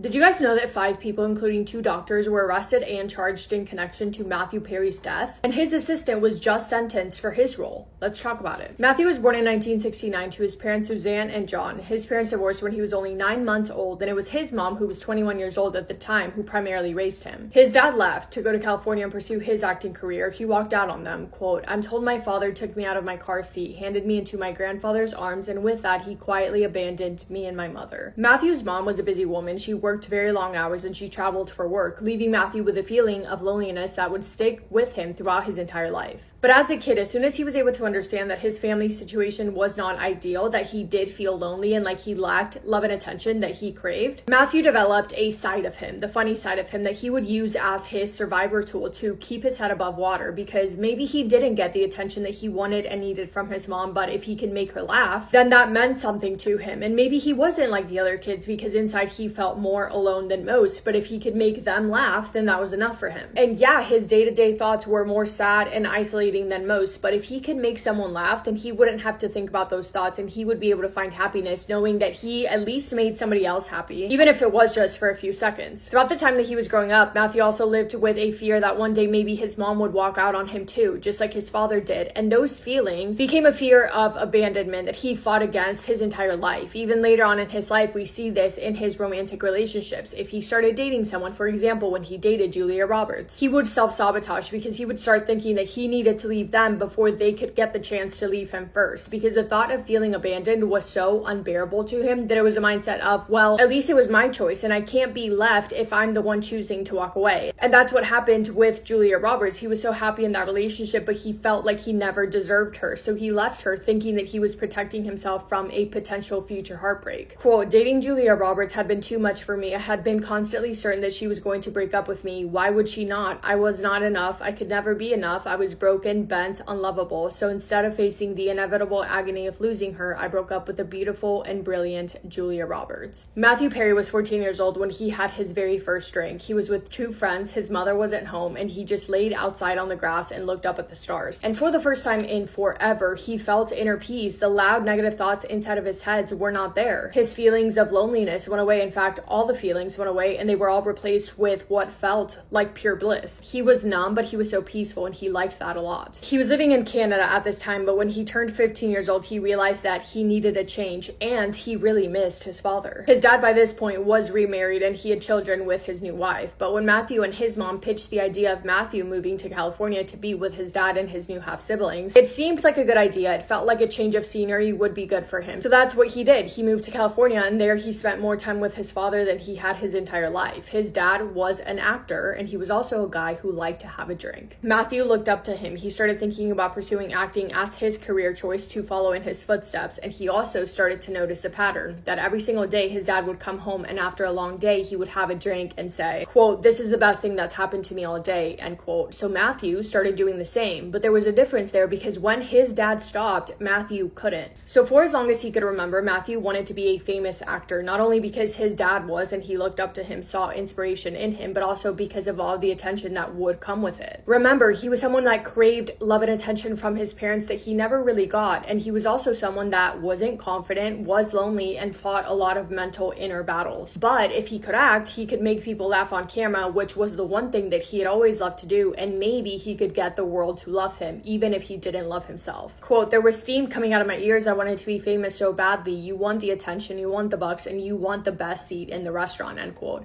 Matthew's dreams came true in 1994 when he landed the role of Chandler Bing on the show Friends. He had acted before on various projects, but this was the one role that he really wanted. He was 24 years old at the time, the youngest member of the cast. He was in desperate need of money, but he was also incredibly passionate. When he first heard about the show and about Chandler's character, all he could think about was that he was everything that Chandler was. All of Chandler's personality traits that his character needed to have on the show, Matthew Perry had in real life. So it was a role that he could so easily play because it came so natural to him. Chandler was someone that had bad luck with girls, someone who made people laugh. He was the funniest. He got uncomfortable with any type of silence. Quote, "It wasn't that I thought I could play Chandler, I was Chandler," end quote. When he auditioned for it, he didn't even bring his script with him because he had learned all of the lines by heart. But he got the role, he got the call, and it kind of saved his life. Quote, "I don't know what would have happened to me had the call gone the other way. It is not out of the realms of possibility that I may have ended up on the streets of downtown," end quote. And I do not have to explain to you guys how big of a success the show Friends was. Everyone and their mom knows the show Friends. To say that it was successful would be an understatement. The 6 cast members on the show began making a little bit over $22,000 per episode, then $75,000 per episode, and eventually they were making $1 million per episode. On top of that, the dynamic of the actors and the actresses on the show was literally everything that an actor could dream of. They were best friends in real life. They bonded, getting closer and closer throughout the years until they eventually became more like family than friends. They had so much fun on set. They all truly loved and cared for each other. They were always laughing, always smiling, and it truly created for all of them such a magical, real, raw experience. Matthew Perry was on Friends from the time that he was 24 years old to 34 years old, and he was absolutely adored by the entire world. But throughout it all, there was the same constant in him that had been there his entire life, the battles that he fought being dependent on drinks and substances. Matthew Perry was in a bad jet ski accident in 1997 while filming for a different show. He remembered losing control of the jet ski, and when he came back to, there were 40 people around him. He was hurt by this, obviously. He hurt his neck pretty bad, and for that pain, he was described Vicodin. I think that's how you pronounce it. He took it, and it did help with the pain, but it also very quickly became something that he not only wanted, but needed. Quote, "It wasn't my intention to have a problem with it, but from the start, I liked how it made me feel, and I wanted to get more." Throughout the next year of his life, Matthew Perry was taking these daily, and he was taking so many of them, and things got to the point in which he began to spiral. He was out of control and very unhealthy, in his own words, not only from the substances but also from the drinks. He began losing weight because all of his appetite was gone. He got down to weighing 128 pounds, and he started doing things that made him not even recognize himself. For example, on Sundays, he would go to open houses for the sole purpose of going into strangers' bathrooms to see what he could find and take from their medicine cabinets. He lost himself in it completely. He first went to rehab in 1997, and from then on, he was in and out. Quote, "I have spent upwards of $7 million trying to get sober. I have been to 6,000 AA meetings. I've gone to rehab 15 times. I've been in a mental institution, gone to therapy twice a week for 30 years, been to death's door," end quote. So things were getting pretty bad, and even though he tried to be his best self on set, the cast on the show were some of his closest friends in real life, and they noticed. It's not surprising that they noticed because it would have been hard not to. Matthew Perry said that he had absolutely no memory of 3 full years in which he was filming Friends. Quote, "I don't remember 3 years of it. I was a little out of it at that time, somewhere between season 3 and season 6, end quote. But one thing that he did remember and was never able to forget was a moment between him and Jennifer Aniston when she went up to him and told him that they could smell it on his breath and that he needed help. Quote, "He is one of the most sensitive people I've ever met, more than most girls I know. His feelings get hurt. He cares what people think. It was terrifying watching someone that you care about in so much pain," end quote. Matt LeBlanc, who played Joey on the show, also tried to step in and help. Quote, "I tried to talk to him. There wasn't a response. It's such a personal struggle. They need to bottom it out on their own," end quote. Lisa also tried showing up for him, but what he was going through, those battles, it really sadly is a case of that person is not going to get better unless they want to get better. And that's a decision that they have to make all on their own. Quote, "Hard doesn't even begin to describe it. When Matthew was sick, it was not fun. We were just hopelessly standing on the sidelines. We were hurting a lot. Matthew is one of the funniest people I've ever met in my life. He's charming and hilarious. Most of our hard laughs came from Matthew, end quote. Things for Matthew got harder before they got better. In one instance, this is later on in his life, but because of everything that he was taking and doing, he ended up having to be put in a coma for 2 weeks, and he was given a 2% chance at survival. But it was in 2001 when something changed for the better for him, because he decided that he needed to figure out a way to live his life without the drinks, without the substances, not because he wanted to, but because he needed to, or else he knew for a fact that he wasn't going to be alive for much longer. Quote, I can't describe it because bigger things were taking place that I can't put into words. I didn't get sober because I felt like it. I got sober because I was worried I was going to die the next day, end quote. So one day, while he was laying alone in a hotel room, he might have known the story of real life boogeyman. Called his parents and he admitted that he needed help. He flew back to California and his parents took him to another rehab center. Quote, it was scary. I didn't want to die, but I'm grateful for how bad it got. It only made me more adamant about trying to get better, end quote.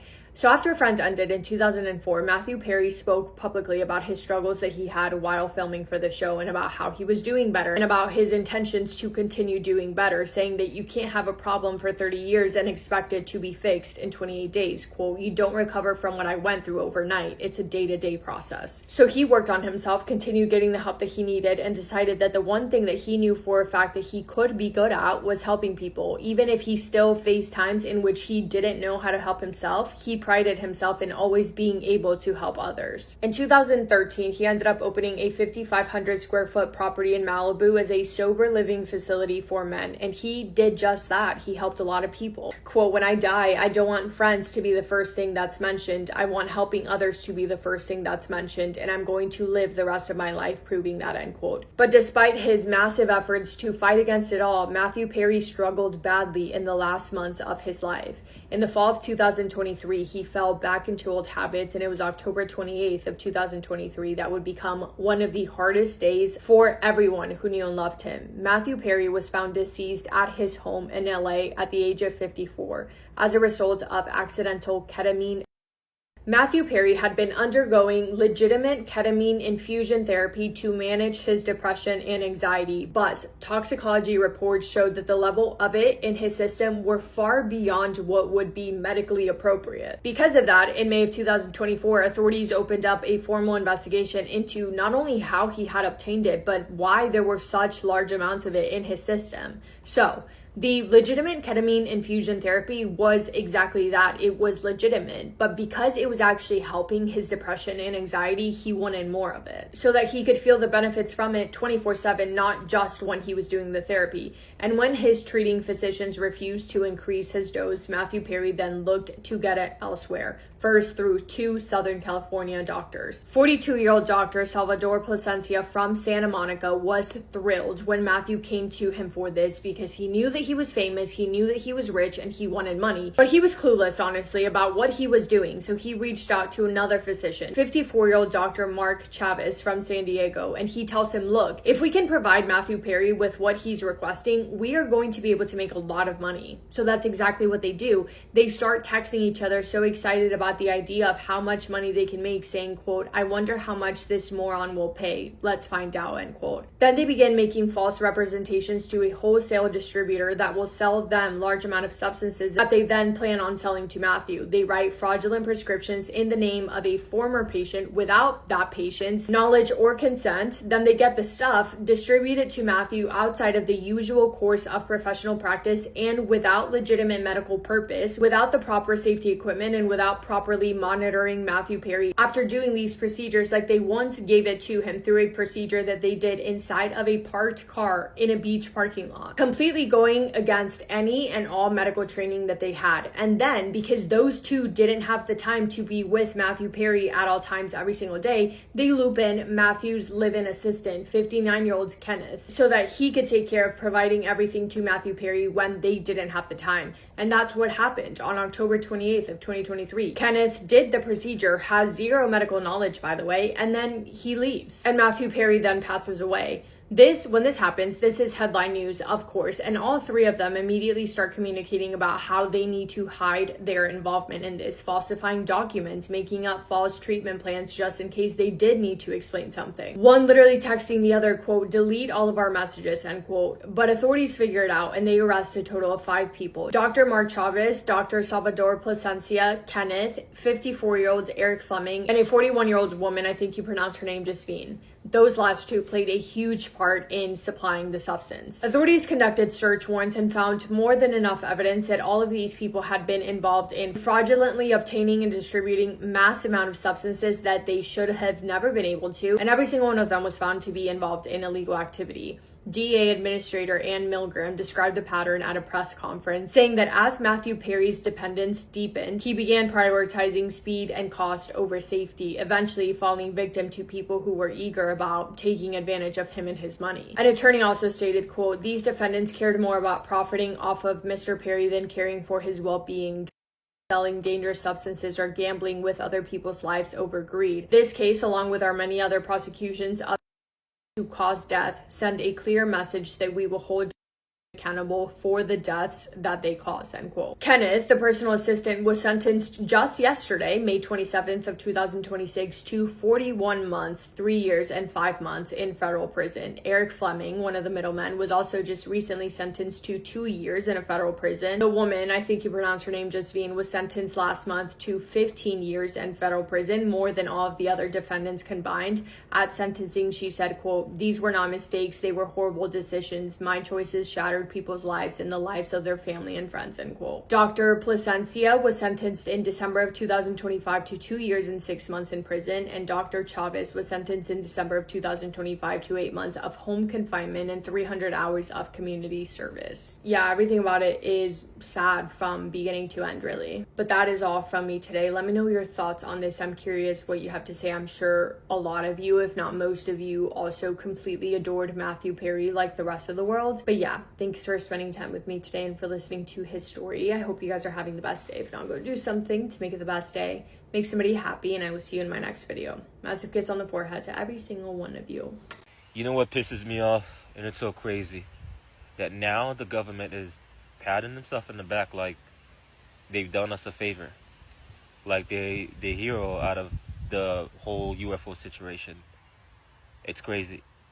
You know, they act like we didn't know that, like, we were not alone the entire time. We know. Myself and many others been talking about the same thing, the very same thing that they're actually releasing for you guys. Stuff that's traveling through our skies, you know, like in the ocean, in our shadows, underground, like we've been telling you guys, like, the entire time. But yet, people who actually been going around, like, I'm talking about, like, from, like, the, you know, underneath the table, from people who actually been going behind the scene and trying to release these information. They are no longer with us. But yet, we haven't heard one word about these people. And I'm talking about those 14 scientists who actually, they either came together or they did it alone, separately, and they've been trying to release this information to us for decades. And every time that they try, that information is, you know, being put out there as a joke, as fiction, as nonsense, or even further. These scientists end up losing their lives out of nowhere. And sometimes they say it's, you know, they're crazy and they took their own lives. Sometimes it's an accident, a car crash, or an airplane crash, or a helicopter crash. Every way possible that the government can do to actually shut these people down, they've done it. And yet, because they're actually releasing a little bit of information out there that we all know already, that's why there's no panic. That's why you don't see us going crazy, because we've known about these beings being around us already. We've seen them. People like me actually is on TikTok every day talking about these beings. Places like Haiti, where I grew up, you know, all these beings, where do you think they came from? You know, they come from like some other dimension, and that's what we call aliens. And even our ancestors, guys, I know you don't want to hear this. I know that. Many of our ancestors are part of the whole aliens program. I'm telling y'all, these are truth that I'm spitting for you guys. And many others are actually coming forward and talking to you guys and to let you know. Like everything like that you're seeing right now is completely like a camouflage, you know? Like it's actually a way to stopping you from seeing what this universe is. What it actually really is. This is all a lie that we live in. You wake up every day and first thing you do is grab your phone and check on the news and drink a coffee, and then you worry about work. You go to work and it's worry, like, you know, like you worry about your bills, money. Everything is controlled. And now, the only reason why these people are actually telling us that little bit of truth is because they cannot hold it anymore. It's over. The way that they've been keeping it from us, these secrets, they can't do it anymore because whatever that they're hiding is coming. It's been showing itself, you know, like throughout history of humanity. But now, there's no way of hiding it because that being, or these beings, many of them, these gods, you know, these angels and demons and aliens and you know, Anunnaki, whatever you call them, these mermaids, like all these beings from the oceans, like they are ready to pop out and take control. Because like if you think about it, right? Especially when I talk about like the whole prison planet, you know, like theory that we live in a prison, that everything is given to us, and then the only way out is to actually break through the matrix, to break through this prison that we live in. That means be your full spiritual self, because that's what you are. You are not this flesh. This is literally machinery. You just driving it temporarily, you know. But like the afterlife is where you're supposed to be. It's your home. It's literally your home, and then you are trapped here, so you can spend your energy here, and it powers it all. And then these beings are the ones who actually benefit, like they benefited from you wasting your energy here. That's why this place, it just feels like it's so dense. It's so like controlled, like you live in like a box. And that's why I made this TikTok and I call it Outside the Box. Because that's where I want to be. That's where we all want to be. That's where you should be, outside of this box. And not let these government pat themselves in the back like they're doing us a favor by telling us like what we are supposed to know already. It's not a privilege, it's a given. We're supposed to know who we are, what our purpose here on this planet, and who made us, and why are we seeing these beings in the sky, and then we don't have an answer for it. That is a given. It's not a privilege. So it makes no sense. What I really want to know is that, like, what happened to these scientists who actually passed, because they were so, you know, driven to letting us the truth, because we're supposed to know the truth. They felt like we have to know the truth, but yet their lives were taken. You know, like they were made fun of. We call them crazy by our so-called government, and yet they're releasing the same information to us. Like, here, this is the real truth. But we've known all our lives that we are not alone. That all these beings out there that we've been seeing, especially on TVs and movies and whatever, like I said, they put the truth in your faces. It's all been real. It's all been real.